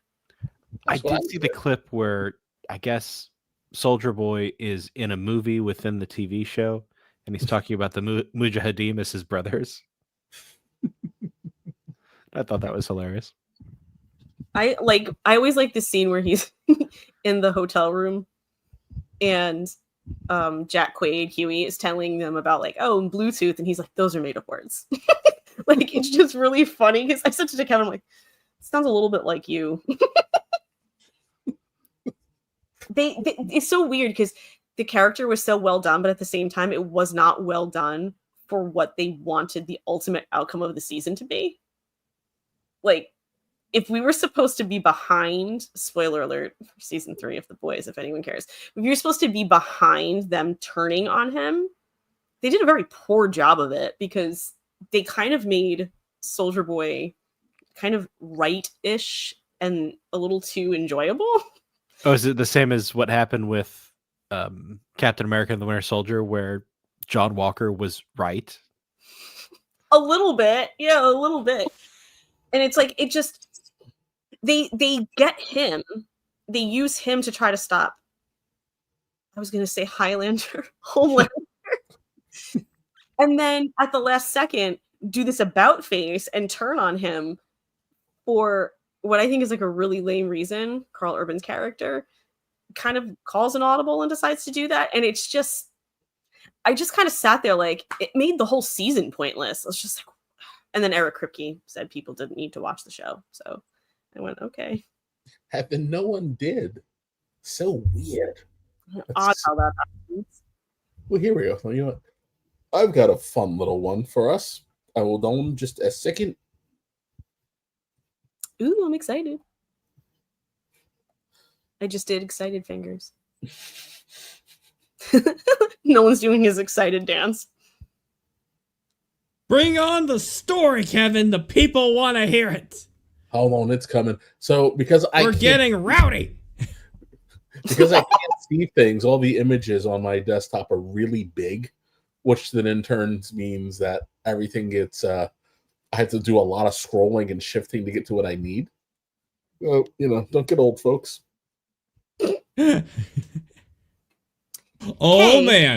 M&M's just launched a brand new flavor fans are already calling their favorite snack. Okay, you know what? Peanut butter M&M's are great, and so are pretzel M&M's. What? Hold up. Sorry to step on the story, but AOL.com still exists? Yeah, that happens every once in a moment. I still have my AOL account. I don't certainly pay for it. But I usually, if I have to sign up for something and I don't want them to have my email, I just use that one. That's exactly how I use mine. They are finally discontinuing dial-up service after 34 years. I saw that. Good riddance. It's the end of an era. I can hear loud screech. Yeah, really. It sounds like R2D2 having a stroke. You're trying to download something for 6 days and someone picks up the phone. Hello? No. Kids will we never may know. have to do a somehow the 90s internet returned. With the little discs that you get for free to try out AOL. We used to microwave those in the microwaves in the dorm room. What? So if if you put a disc upside down, with the silver side up, and microwave it, it'll be like this electric sizzle that shoots across the disc. Kids don't do that. It's time for your electric sizzle. Cool as a cherry popsicle. I'm just shocked. Martin, were you on double secret probation? I was an RA. Because it reduced my bill. I understand. You know what? That's very valid. It's just kind of funny. Like, I'm doing all this. I was an RA. All right, let's see what this flavor is about. Because I don't know what it is, so. I was also shocked to see this reveal that you're about to get to. Okay, there's no denying it. M&M's is one of the most legendary American candies out there. Its commercials are so ubiquitous and memorable that the M&M characters all feel like good friends, from the confident and sarcastic red M&M to the goofy and lovable yellow peanut M&M, voiced by J.K. Simmons voices the yellow peanut M&M? I didn't know that. Yes, he does. And has for many years. Okay, but that may be the saddest paragraph we've ever read on this show. We didn't write it, though, so we just read it. The brand continues to innovate, dropping a variety of never-before-seen flavors and bringing back fan favorites like clockwork. And this year, it seems like M&M's is all about the cream. Okay, I'm already not going to like this. Earlier this year, because, like creamsicles and things, like I'm not a fan. Earlier this year, it launched an all-new strawberries and cream flavor around Valentine's Day. That makes sense. Then on trend with the It flavor this summer, orange and cream. No, thank you. Gave its iconic chocolate candies an orange and cream makeover. Now we have another new creamy M&M's flavor to snack on, cookies and cream M&M's. Actually, that doesn't sound that bad. Yeah. See, here's the thing. Are they going to use filthy, disgusting white chocolate for the cream? Is that how they're going to do that? Yeah. I think, Trish, the reason behind this is a deeper meaning. I actually have a little bit of a conspiracy here, because I know, because we covered this on the Lauren and Apollo show the other day, like, Taylor Swift is theming her new album to the color orange. Oh God, they're doing a product tie-in to maximize their sales, Trish. I still say that the orange already happened, Nolan. I still say that story would have been better if it was actually about Taylor Swift remaking Showgirls. And Nolan agrees by that slightly lascivious sounding giggle that he just gave. I do have to say, nice and wholesome. Nice and wholesome. I will say she was very nice. I got to meet her when I did security for the VMAs. Look at Nolan's face. Until now to tell me this, Kevin. He waited forever to tell me he met Dolly Parton. I was slightly offended. I loved meeting Dolly. That was awesome. Yeah, I bet. But Taylor Swift meets neither they of are your bigger criteria, in real life. Nolan. Right? Doesn't it make no sense? Right. But I think he said once that blondes are his fallback or some such. His safety school is blondes. And Hesse's goading old dreamy voice, blondes. Something old brunettes love hearing. Please continue with the story to knock me out of this daydream. I saw peanut butter and jelly M&Ms the other day. Has anybody else seen those? Ew! No, but I would love try to try it. them. I would try it. I also was thinking I'd like to try these. I don't know that I want to spend the money on it. Because I like the peanut butter ones. And now that I say it out loud, that sounds really cheap. I was going to go buy some. What we need to do is next Thursday, all of us need to go out and buy the peanut butter and jelly M&Ms and do like a live tasting on the panel and see what our thoughts are. Nolan's planning next week, like Marv now has just relinquished control for forever. And Nolan's like, no, this is what we're doing next week. Hey, Lauren kicked him out of town. I think we got a chance here. Yeah, you guys don't know it, but in the back channel, Nolan's been asking Trish to change all the passwords so that Mark can't get in.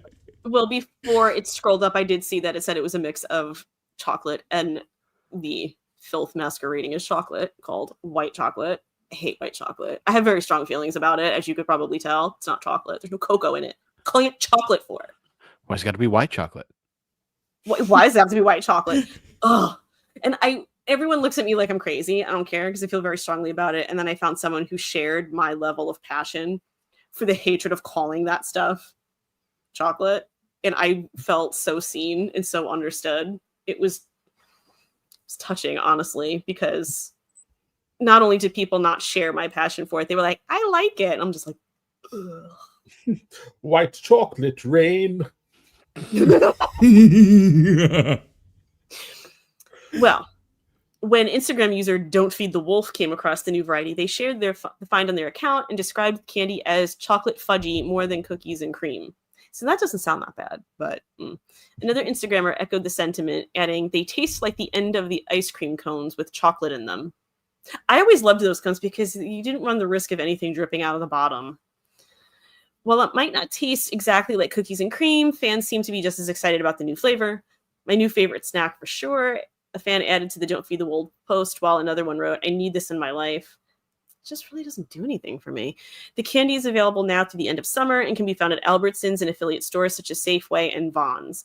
Additionally, you'll find them at M&M's retail stores and on the brand's website. And then I'm not reading the promo, the free advertising paragraph for them like a shill. Make a better flavor and maybe I will. So what do we think, guys? We already know how I feel about this cookies and cream. I'm like, at best. You know, after hearing about the peanut butter and jelly M&Ms, anything sounds good right now. I try it. I would rather try the peanut butter and jelly ones. Actually, that's a good question. What would you rather try? The peanut butter and jelly ones or the cookies and cream ones? Well, did you guys try the the Reese's peanut butter cups that had grape or strawberry jelly in them? Did you try those? Never even saw those. Yeah. A lot of people didn't like it. They said that the jelly, because apparently it's not real jelly, it's a gel. They didn't like it. They said that it was not good. I loved them. I thought they were great. But I would Did try. you also like Goobers? The The peanut butter and jelly in one jar. I have never actually tried it, so Okay. I don't know. But I do love a good peanut butter and jelly sandwich, and I would try the peanut butter and jelly M&Ms. But I think more than this flavor, I'd want the orange and cream. I've never seen those here, so I feel like I missed out. Orange and cream, orange and cream. It's like a Buccaneers game in your mouth. Did I click on that or did you do that, Kevin? Kevin, did you click on that? I did. Oh, okay. That made me nervous for a second. Can I tell you that the berries and cream commercial is like, that's A++ advertising. All right, Lauren, you're up. Tostino's $11.35 for $2. Looking great as always, Trish. Thank you, Tostinos. Makes me kind of hungry. Tostinos, you didn't say anything about me. I prepared myself to look good for you. Thanks. Your body is ready? I never Thanks, want to hear Reggie. Lauren say that again.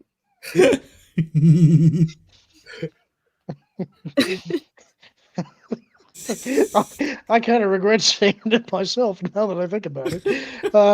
That Black Bear Kev for $2. Fun fact, Ackles auditioned to play Captain America. I think he also auditioned for Star-Lord. And when I remember hearing that, I was like, he would have been great.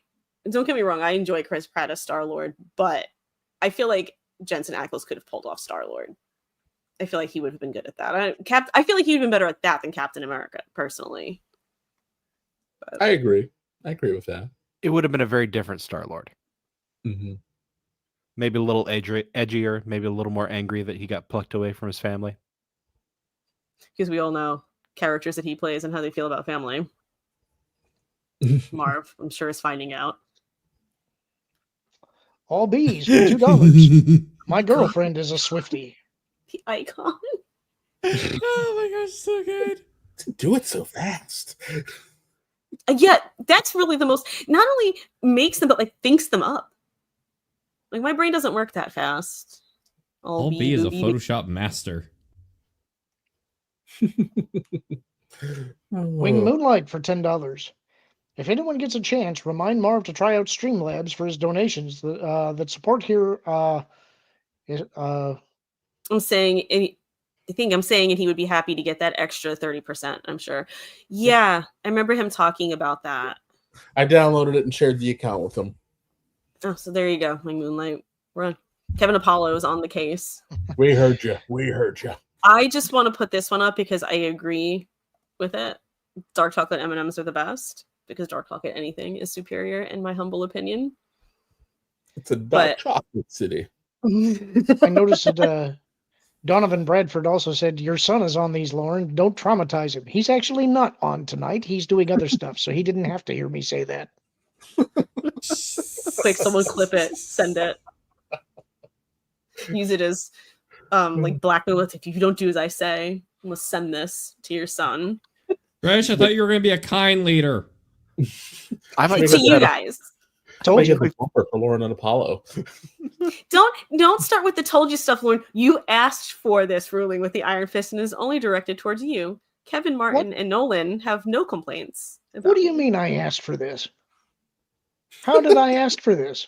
I didn't vote for you. I didn't elect you, yet here you are monarching away. You're poking the Hashtag same not my president. bear that torments Kevin. What did he say? What's that? What did Nolan say? Oh, nothing worth any of your time. Okay. Yeah, now you're going to be in the I know what it was same. like to live in East Berlin if he keeps it up.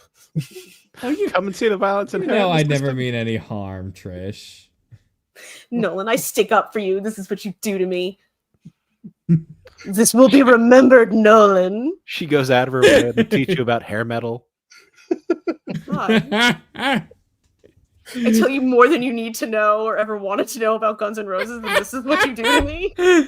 Oh, we got another one. I before spoke start. of Izzy to you, and this is how you repay me. This is what you do. Honor Sharp for $5. We really need to start a betting an offline monetary tracking board about how many different All Bees avatars we get a show. This is like 4, right? At least. Something like that. I think it's 3 or 4. Instead of having a super chat goal, we'll just have a how many icons will all be changed to in this show goal. Actually, All Bees clip show. This is workable. We could set an over under, and people can super chat in. How clever would it be if all this time he's actually been telling a story and we just haven't missed it because it's not been all placed in a linear line? Oh, like the McBain clips from Simpsons. Yes. I would like to point out the comment at the bottom of the screen. It is not a super chat, but I feel like it's worth highlighting. Cannon Barnes? Nolan, you better not want Trish to see the replay. There is no replay though. Once it's there, There it's is gone. for me. Like, No, I have access to everything. I don't believe there was any replay. Pixar didn't happen. Honor Sharp for $5. Lauren over there in his best Adam Jensen going, I didn't ask for this. The bartender brings him a whiskey. I didn't ask for this. You know what you did. You know what you do, you pest. I did. Pest. Look how offended he got at the word pest. Come now. Do you honestly think that you achieved this status through merit? Did you actually make promises to your kingdom? Did you campaign? Did you My offer panache and my charisma. panache? Panache is what you got? Panache? Yeah, Lauren. I have panache, Lauren. A certain je ne sais quoi. Thank you. Martin gets it. Can you pronounce it? He understands my je ne sais quoi. Yeah, Lauren, I can say it. Ravenclaw over here. Don't forget it. Oh my. See, Lauren, what did I do to ask for it? I don't know. Hey, how many stories do we want to do? Because it's, We could probably do 2 more, I would guess. 10 to 10. All right. We could do it like the Ramones and just story. 2 minutes each. Yeah, actually, you know what? Let's smash them out because there's a lot to talk about in these, but it's what we do and it's topical. Let's smash. Oh, this got knocked out of order a little bit. So anyway, well, Kevin's looking for that. Look at the help you get around here. This is the kind of government that you put together. What are my taxes paying for? How dare you speak about Kevin this way? We don't accept that kind of slander. Mistress Trish, can I propose we bring back the guillotine to Toontown? I know, you say I'm harsh. Nolan has now advocated for guillotines and putting people's heads on pikes. I think Nolan is the one. And big booty Latinas. Let them eat cake. Anyway, before Nolan said "big booty Latinas," totally destroyed. Totally destroyed the context of what I was getting at. Warner Brothers moves up Superman digital release to August 15th, despite strong theatrical hold. I actually did see this. So Wasn't 15th the rumor originally, and then they said some 20 something, and now it's back to 15? Yeah. So I hadn't heard that. Yeah, I hadn't heard that part.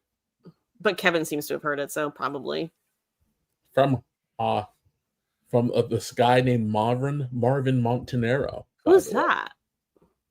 Well, Sounds Warner sexy. Brothers Discovery has unexpectedly moved up the digital release of James Gunn's Superman reboot to this Friday, August 15th, only 35. That is kind of short. 35 days after its July 11th, 2025 theatrical debut. Like, doesn't it have Steam in it? Which I think is like kind of a point in the article, but I would think that it would still have at least another week you could leave it in there. Anyway, originally planned for August 26th, this accelerated timeline has ignited controversy, with industry experts and exhibitors criticizing the decision as detrimental to the film's strong theatrical momentum and relationships with theater chains. Despite the film's robust box office legs through a competitive summer season, the early digital home release of Superman could cap its potential to reach 600 million worldwide. Do you guys think it could reach that? I think if they do move up the release, it's going to be tough. Yeah. Yeah, I think with this move, no. What do you think it was possible before it, though? I don't know where it's sitting at right now. Yeah, the movie, it's not been... It's kind of hard to know how to talk about it because it has not been a truly strong performer in the way that other films have been, but it's got legs. People are still going to it and enjoying it. And so over time, yeah, I think it could have hit it. Yeah, I could understand why this release window was where it is, and they're assuming that at this point the movie would have been done making all of its money, and they needed to get this out on digital so the people who don't go to theaters can start paying for it, because the digital release has become a major component for these movies. It's why it's what kept Black Adam from being an unmitigated disaster, just not what anybody wanted to see the movie perform like. So I mean, I get it, and we're in a weird space, but this also kind of goes, in terms of how we want to evaluate movies anyway. Everything is underperforming / probably performing the way it would have been if we didn't get so used to that gluttonous era of everybody just going to see the event movie. And also, too, this is an ongoing problem that people only seem to kind of want to talk about now because they're not making $600 million in 2 weeks anymore. Movie theaters have been getting their teeth kicked in because the movie theater, the movie windows are way out of control. Nothing has room to breathe. It's just there's too much content coming at you too fast. It's the people forget that the movie theaters, they need to have the ability to make money too, and the studios have kind of forgotten that along the way. That is who I feel bad for. If I could bounce off what you're saying there, Kevin, let's also not forget, this isn't just the fact that it's being cut short for an opportunity to go to the theater to see it. The longer period of time a movie is out in the theater, a bigger cut the theater chains get compared to the studio. Week after week, their cut of the profits gets marginally bigger. It shows the hypocrisy in Hollywood where it's like, hey, we gotta have the theaters do better to help support our movies, but yet they'll go first chance they get to get out once the money is slim in their margins. They already have things set up to, stream on HBO or something like that. It shows that they really don't care about them at the end of the day. It's petty. All right, next up. Oh, well, it's kind of connected. DCU chief James Gunn name drops the Superman saga, which includes his Superman follow-up film. Plot thickens. I like the little subheadline. DC Studios co-CEO. Who's he co-CEO with? Do we remember Peter the... Safran. Okay. James Gunn has revealed the Superman saga while discussing his ongoing work on the follow-up to this summer's Superman. While promoting Peacemaker Season 2, which follows the events of Superman as part of the newly established DC universe, Gunn told the Hollywood... Whoa. Ooh. Pop-ups. Where did I go? I think it's up. Okay. Gunn told the Hollywood Reporter that he's already finished the treatment for the next story in what I'll call the Superman saga. The treatment is done, which means a very, very worked out treatment. This is a little redundant. He continued, I'm working on that and hopefully going into production on that not too far away from today. What exactly the Superman saga includes is unknown. Does it also encompass next year's Supergirl movie? Perhaps that will depend on whether David Cornsweet's Superman turns up.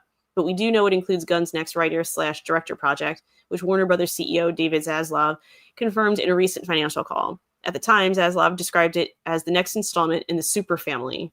Superman saga probably has a nicer ring to it. Gunn has spoken in the past about his next movie, which sounds like it's sort of Superman sequel, but isn't really. Speaking to Entertainment Weekly, Gunn said, "Is it a straight-up Superman sequel? I would not say necessarily." Didn't he just make it sound like it was a sequel? Yes. Is that just me? He also just made a Superman movie that wasn't really a Superman movie. Now, I liked it, but I don't think you could necessarily call it a Superman movie either. Is it kind of like Keanu Reeves' Constantine, where people like the movie, but it's not really the character of John Constantine? It's kind of like similar to that. It's an ensemble piece in Yeah. a lot of ways. Which is what he's good at. Here's what's confirmed. In film, DC Studios has Supergirl and I forgot about Clayface. And Clayface coming out in 2026, and the next Wonder Woman at some point after. The Batman 2 from Matt Reeves' self-contained Batman epic crime saga begins shooting next spring with a release date set for December 2027, which feels further away than it is. Gunn has also talked about a Sergeant Rock adaptation in a Justice League team-up starring Superman, Batman, and Wonder Woman. In February, Gunn and his co-DC Studios CEO, Peter Safran, confirmed The Brave and the Bold will introduce a new Batman into the DCU, ruling out current Batman actor Robert Pattinson in the process. Oh, because it's a self-contained. For a second, I was like, you just mentioned Matt Reeves one, but then it said self-contained. Okay. In TV, the Batman epic crime saga looks set for the Penguin Season 2, with DCU entry Peacemaker Season 2 out soon, and a Lantern series due in 2026. Gunn is reportedly considering TV spin-offs for characters such as Mr. Terrific and Jimmy Olsen following the well-received support roles in Superman. Is that a good idea? That seems like a lot. It may be making the same mistake that Disney Plus has made, potentially. I Yeah. think Mr. Terrific was great in Superman, and so I'd be interested in seeing him in something else. I think the Lanterns is a good idea, because I would love to see some good Green Lantern content. But the idea that you're going to have the Matt Reeves, the Batman 2, and then chuck that away for the Brave and the Bold with a different Batman, I think that's going to confuse the audience. That seems like a weird decision to me, especially with the popularity of the Penguin. I don't know how they're going to manage that. I mean, it sounds confusing to me. Yeah.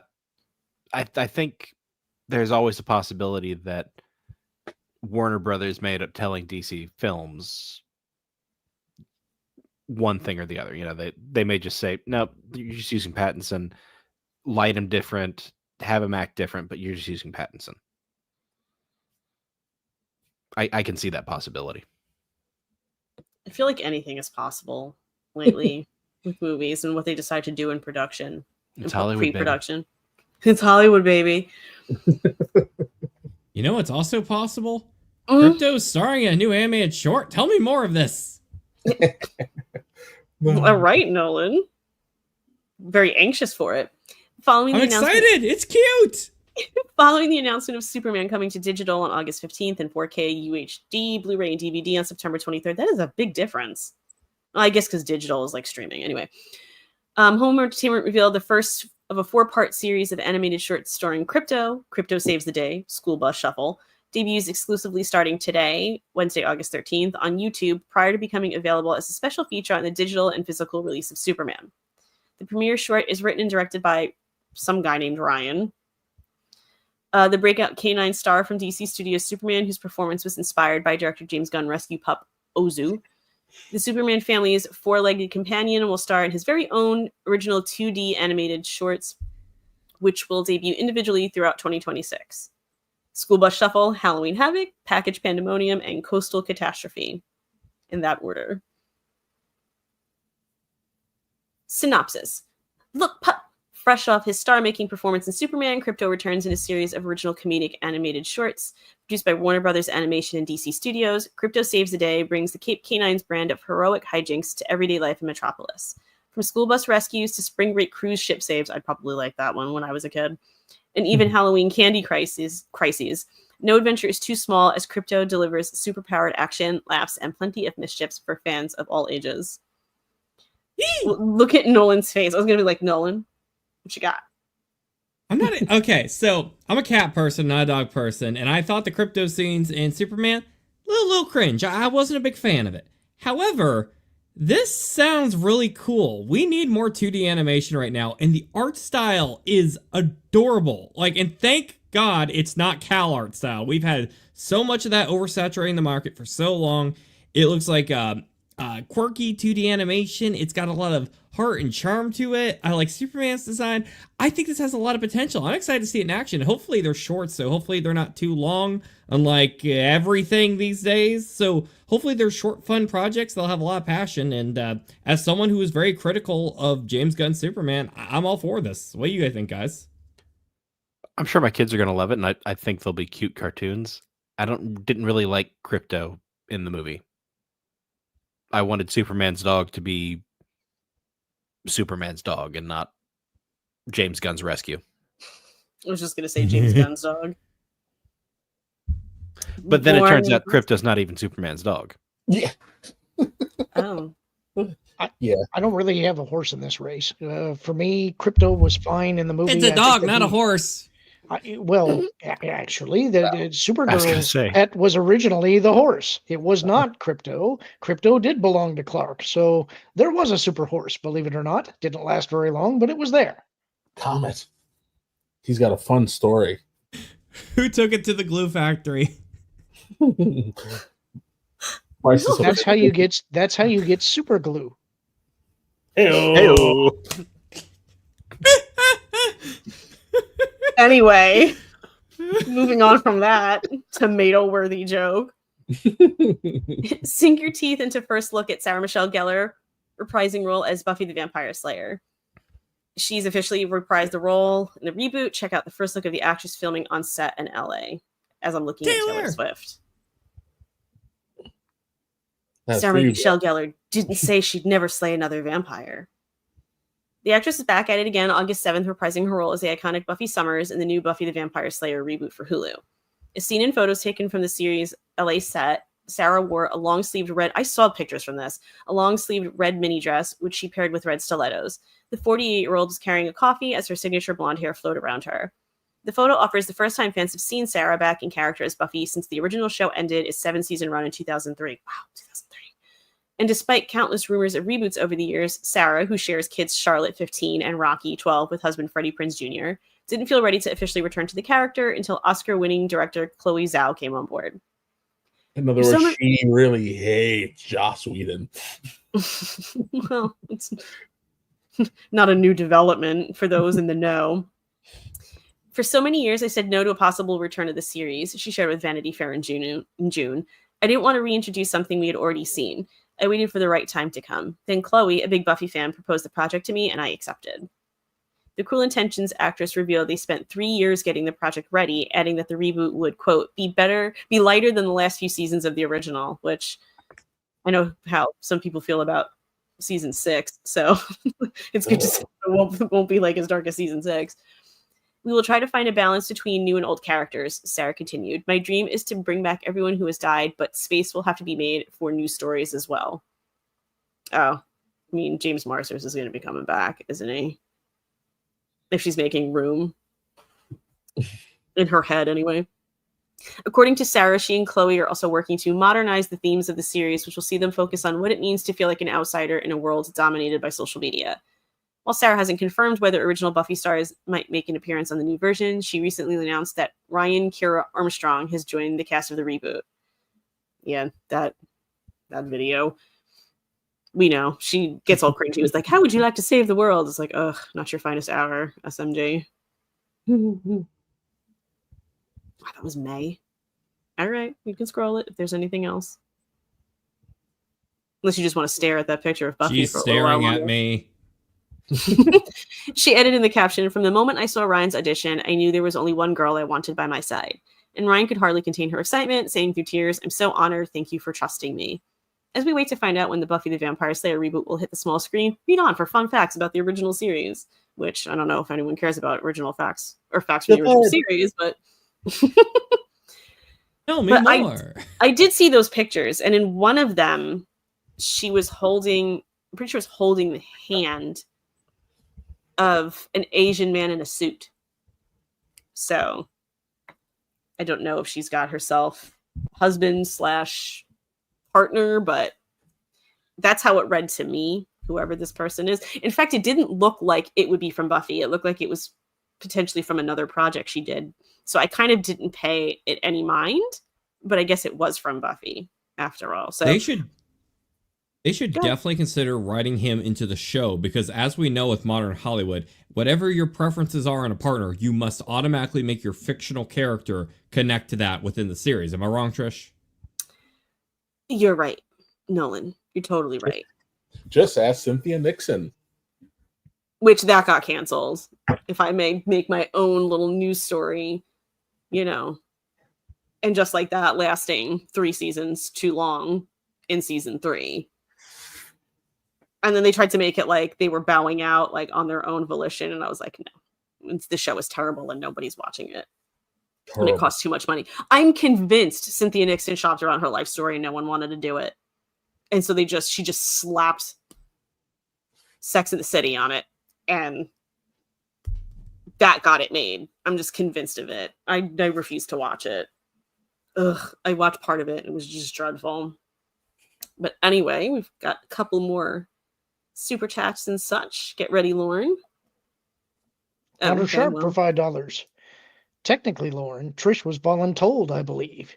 Yes, but she accepted the position with such relish. She's been lording it over us all day. He says this like he didn't come in to the green room beforehand and see me going, I'm sorry, Lauren, I just need to figure this out because I'm all worried and nervous. I don't know what I'm doing. Yeah. I'll let you get away with it, Lauren. Slay Queen. Winged Moonlight. Gifted 5 Tooneytown TV memberships. Hold on. Where is it? I want to play it. I probably can't find it. It's not timely enough. Here it is. Hold on. Yes. Yes, Thank you, Slay Wing Moonlight. Yes, thank you. Oh, I have to He scroll follows it up now. with another message, too. Yeah, I know. What happens is if I click off of it, it If you takes click me the star. to what? If you click the star, they go away. Be careful. Oh, okay. I wasn't clicking the star. But it's like if I click over to like the videos or something that's not this tab, it takes me away from where I was in the comments. So, okay, found it. Winged Moonlight for another $5. I saw a couple gray names and couldn't help myself. Cheers, everyone. Well, it was very nice. Wing of you. Moonlight, you're always coming in the clutch and helping us out here. We really appreciate your support, man. You're awesome. Everything is awesome. Please, no. Covered with scorpions. Covered with scorpions. No! Covered with scorpions! Get them off me! What are you doing to my head? Marv here in spirit, just playing the Scorpions click. Honor Sharp for $10. Mostly for Kevin and wholly unrelated to the entertainment show. I just found out I've been blocked by Sean Ross Sapp on Twitter. I feel like I finally made it.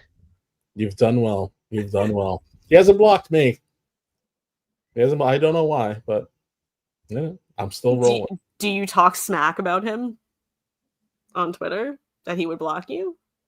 No, but he's, I think I may have defended him once or twice because he said something I didn't find entirely disagreeable. So I don't know. Maybe he remembers that moment. And that would be all in terms of what we have for any kind of super chats or gifted subs. I don't know if you've got anything else, unless you all want to talk about how She-Hulk might be in Doomsday. Yeah. Less said, the better. And I see Gina in the background. I know that's probably not the most new topic in terms of everything, but if anyone had anything they wanted to say about Gina settling and getting that money, because I can only imagine how much they threw at her to make this go away. And they always say settling Our isn't girl always got an paid. admission. They say it's not an admission of guilt necessarily, but I feel like this one's an admission of guilt. Like, this is an admission of, we know that you're going to win this, so let's just... It's beyond that. It's an admission that we would really be smoked if we had to go to Discovery. And so and she saw something, right? Yeah, it's kind of unclear as to whether it was a deliberate leak or not, but some internal communications between, I believe, Disney principals and their legal counsel, she ended up getting copied on. And that probably made it a little more difficult for them to not settle. So it's a convoluted story, but I guarantee you there was all kinds of stuff that they did not want to come out. That's why they gave her what she wanted. Well, and she had the world's deepest pockets backing her. Yes. Yeah. The situation is such a unique thing because honestly, she never could have brought this suit anywhere but California. So the things aligned in such a way that honestly her winning was almost inevitable because of Elon's deep pockets. It's unlikely that anybody else could have actually prevailed in this case under these circumstances. So I guess I'd just call it karma. Because I'm Elon Musk and I always will be. I was going to make a Brazilian joke. I'm sorry, I was typing a comment. I did laugh, Kevin. Is this some kind of game? Answer me, baby!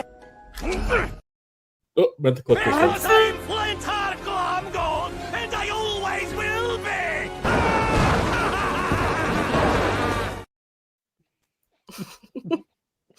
Answer me, baby. Well, if we got nothing else, right? I don't want to cut anyone. We speed rounded through all the stories. I think we found. Well, I think we found my Achilles heel. I always forget to unshow these when they're done. Okay, they block the screen. Okay, you survived your 2 hours. You're doing great. Thank you. And even though I razz Lauren and everything, you guys were awesome and supportive. And thank you, Kevin. Oh, we got another one. Oh, I made the screen big, thinking we were done. All right, Regina. Rebigging. Honor sharp, $5. I'm really glad Gina won, but I really, really wish Disney had been as stupid with this case as they had about the special district. Yep. What's the special district? That was Reedy Creek. Reedy Creek. Yeah. It was basically Disney owned the municipality that they were within and were able to make their own laws and issue their own permits.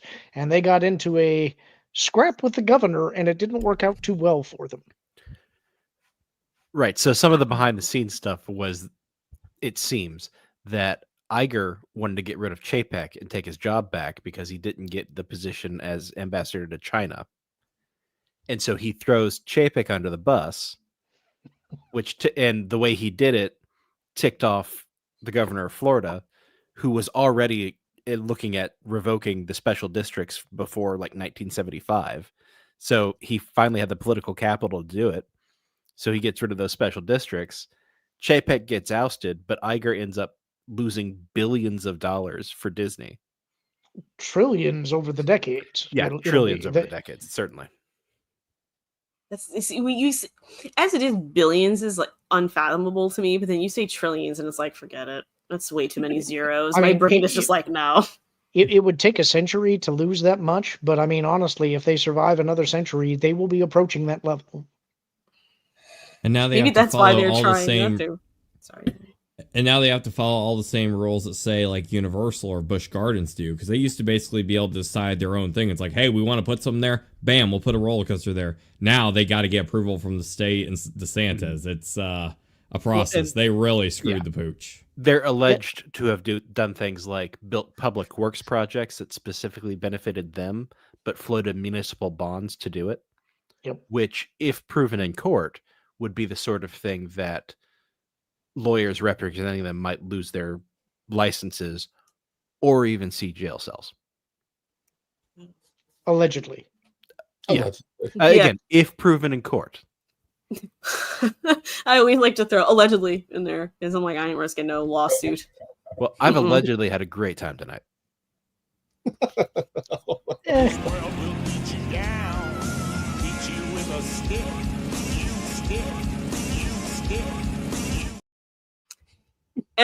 Lauren, you think I didn't catch the before the clip came on. There was more. I said it was all right. Well, everybody in the chat and viewers were much nicer. Thank you for all of your support and kind words. You were very, very sweet and making me feel like I'm not doing too bad, too terribly over here, unlike Lauren. Marvin is coming back next week, right? Yes. I think after this, we couldn't keep him away. Wasn't that bad? Hey, I didn't get us kicked off. Oh, we got kicked off in the final moments. Does that really count? That was overtime. NBD, no big deal. It gave us a legend. It's like part of the Tooneytown TV lore now. That episode. Well, I'm seeing. That's one of the few that I missed. I wasn't there for it, and I kind of feel bad. It was just you're the odd duck here because it was us four. So it was you couldn't write it. You couldn't write it with the gas leak and no one having control over everything and then getting booted about 15 times because of duck boobs. It was just I hadn't heard about the gas leak. That's news to me. Kevin had a gas leak. I didn't have access to this. I just got access to be able to do this. So Kevin was the only one who had it, and Kevin's the one who had the gas leak. And so he had to step away. And Martin, Nolan, and I were like, we can't control anything. So hey, everybody, we're just gonna sit with this article up on the screen. When was that? Ned Landone for $5. You're great, Trish. Thank you. I appreciate it. You guys, legitimately, you guys are very sweet. And I see some other ones like very well, Queen Trish, William Schreiker, knowing Queen. You and Cubia, my gas leak is in my behind. Oh, I'm such a 12-year-old boy. Farts get me every time. Every time. So, yes. Thank you, everyone. Thank you, guys, even Lauren. Hey, guys, if you didn't have enough Trish, guess what? You can see her tomorrow on Lauren and Apollo. Yep, we're going to be talking about Harry Potter, which means she's going to be doing most of the talking because neither myself nor Kevin really know much of anything at all about Harry Potter. So it'll be an interesting show. So if you didn't get enough of this yakking today. Martin and Nolan will be there too if they want to. Hi! Oh, it could be. Send me a link. It'll be this again. All right. And only now Lauren will be in control and will only act tyrant to me. This is how you know that the world is correct and healing. When you put the proper person in charge, things go well. Okay. We'll see about that. I'm going to be doing a lot of the talking, you say? Well, allegedly. We'll see if you get stage fright. You said that you were a little nervous. I was a little nervous. Well, if it makes you feel any better, we are too, because we don't know anything about Harry Potter. So this is like me. Use in the show, I'm like, use the Force, Harry. Quote, good old Gandalf. Yeah. We'll just nod when you say things and say, yes, that sounds right. Yeah. Do what I do. Magical. That's right. I agree. Or I disagree. Whatever you need me to do. All right, guys, let's start. What do you say, Lauren? I was just going to say, hopefully it will be fun. We do have a lot of other news stories surrounding Harry Potter that we're going to be talking about as well. That'll fuel the conversation. Hopefully we can get into a bit of the lore. That's where your expertise is going to be necessary. I hope the chat's going to like it. I think that we're going to put on a good show and have some fun. And some people, there are a couple people who know me from the chat in there now. If they don't watch this, they've seen my name pop up a couple times. So hopefully I'm not a complete stranger to the audience that does not overlap with this one. But why are they slithering instead of crawling? I need to know. Winged Moonlight came up with a $5. Oh, okay. I keep making this screen big, and then this keeps happening. Okay, there you go. Wing Moonlight 560 for $5. I feel like no one person of you is in charge. It's like you're all grabbing at the wheel and just keeping it on the road. It's just more like I'm in charge, and Lauren keeps just trying to swerve me off the road to see how well I will recover. Lauren, this is a terrible mutiny. If you're going to swing for the queen, you better not miss. How do you think you did? Did you survive it? I didn't horrify myself as badly as I thought I was going to. Kevin helped ease me with some of the. Well, see, if you have to do this again, you'll feel a lot more confident about it, won't you? I don't know about a lot, but all right. So there you go. a At that pinch. point, I won't feel so much like ugh, that I have to do it. So Wait a second. For the last 2 hours, have we gotten a glimpse of what Lauren's going to be like teaching his son how to drive? Actually, funny you should mention that, because he is going to be getting his driver's permit very soon. His mom has got him a car.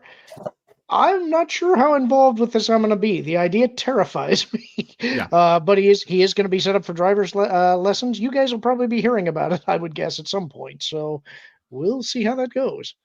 Tell him it's nothing like Mario Kart. There are no blue shells.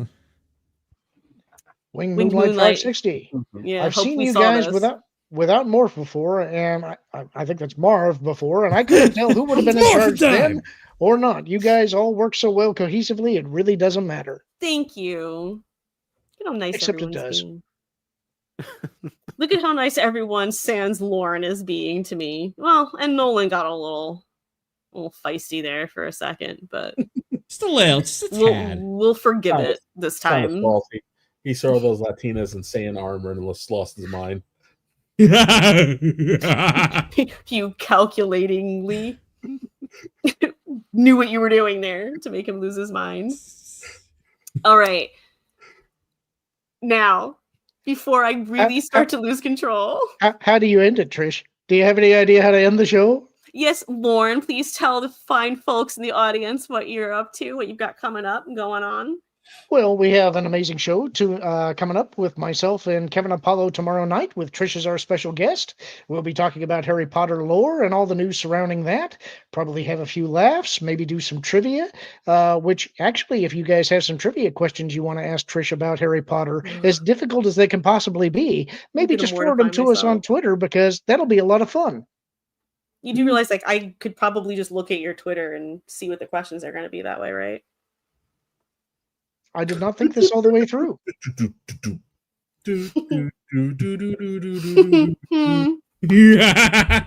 We'll come up with something. Well, thank you, Lauren. Actually, Nolan's a great person to come up with trivia questions, because he came up with two that pretty well stumped me on Star Wars. So maybe I'll just put Nolan on the case. Lauren is like really desperate for me to not know something and mortify myself. Just be like, oh, this is so embarrassing. Look, do you have any idea how it felt for me to be asked two Star Wars questions and go, I can imagine. I don't want to be the only person in that position. You still won at the end. Your son got one and you got the other. I was shocked. I barely got the second one, and only because I knew some tangential lore. I didn't know the game. I just happened to have heard about what you were talking about. I got lucky. Hey, just wait till I have the next question for your Star Wars edition. Just call for it. I have a plan already. Let me just say, if you're going to pick games again, can we at least make sure that it is a game that I have played? Because I need to have some kind of shot at it. Have you played Lego Star Wars? No, I didn't play the Lego Star Wars games. I had this all planned out, and you ruined it for me, Lord. Okay. I was going to cut in with this. Okay, I'm just going to answer here. Cannon Barnes, I would say your favorite character. And if they don't have your favorite character, he's asking what wand he should get tomorrow. And if they don't have that, maybe one of the house wands if you know your house. Because I have my favorite character and I have my house. And it seems like a nice little duo to have. That's my logic, is one of those two. Okay, we also, all set they don't one? have all the available wands at Ollivander's. There's a place around the side. That's right. Grigorovich's wands. And then I think they also have a couple of carts every once in a while in the area as well. They might be interactive there too, I think. Which it might be dependent on who they've made an interactive wand for, I think. Something like that. I think they're all interactive now. Are but they? I'm not entirely sure. And I know that they've rolled out more interactivity with the newer wands. Okay, so that part, me going around going pew, pew, pew. I would love doing that. 42. Anyway, you all set, Lauren? Do we catch everything? I don't want to leave out anything you might want to plug. Martin, did you have anything that you needed to say, or Nolan Thunder? Well, I was going to. Thank you, Maravita. You're nice too.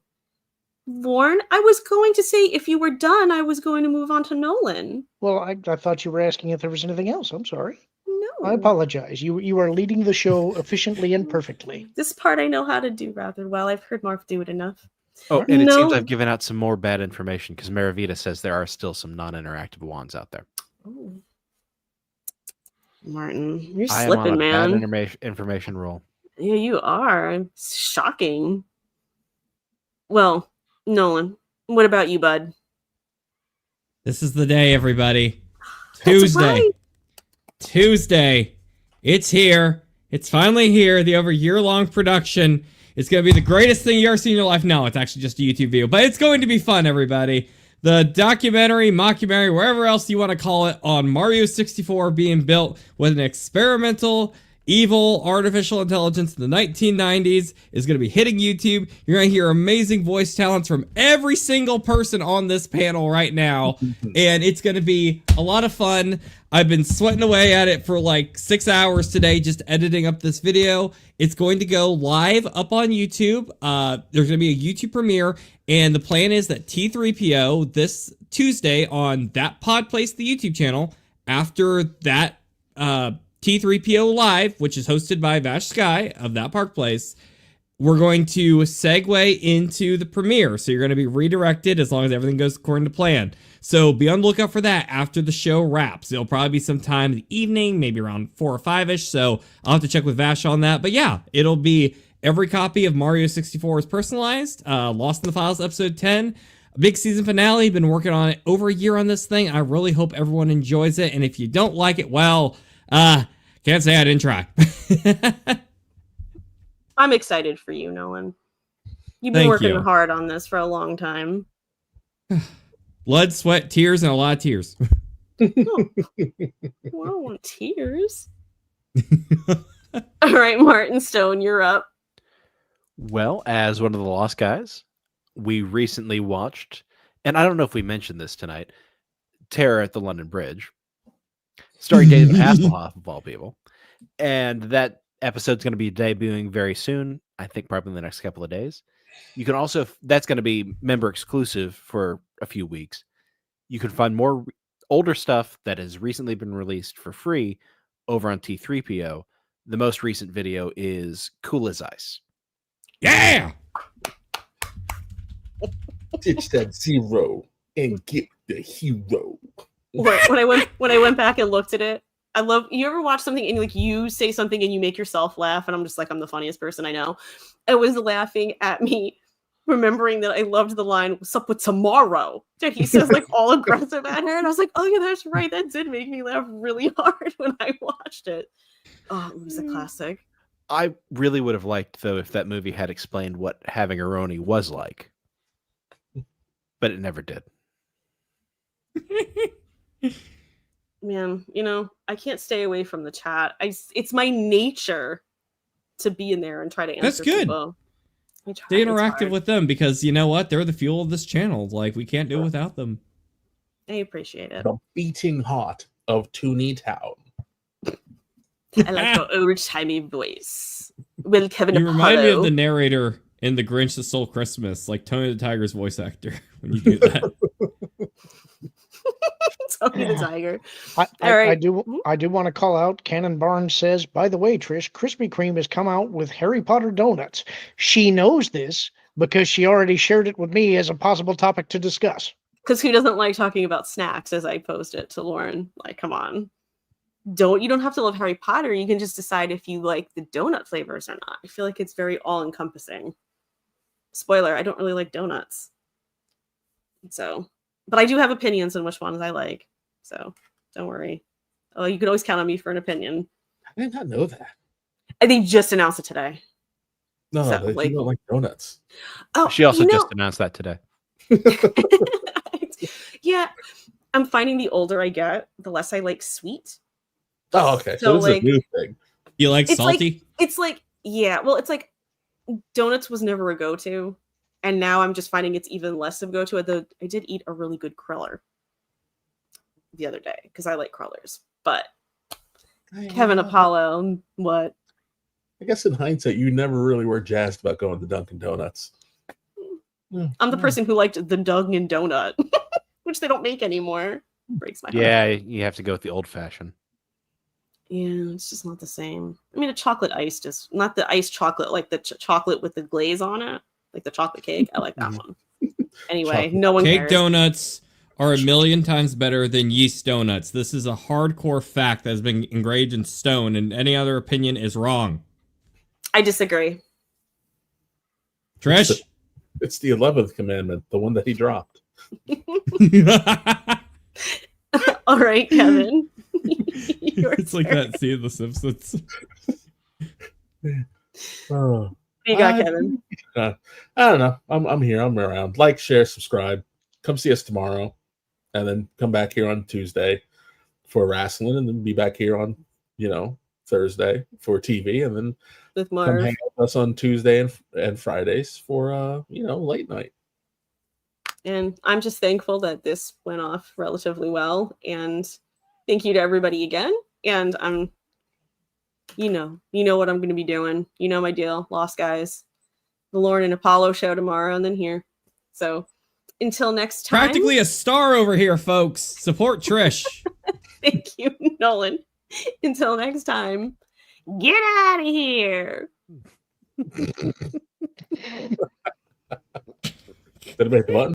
Now, Betty the Platypus, feel the wrath of my thank you-inator! Thank you, you piece of trash. Thank you. Thank you. Thank you! Oh, I suppose you want me to say thank you. Well, you know what? Saying thank you is like jobbing. Thank you! I got a little message. Thank you. Ooh, yeah! Oh, thank you! Oh, thank you! Thank you! Thank you! Thank you! Thank you! Thanks? For what? Hi-ho from all of us here at Toonie Town. Thank you! And viewers like you. Thank you.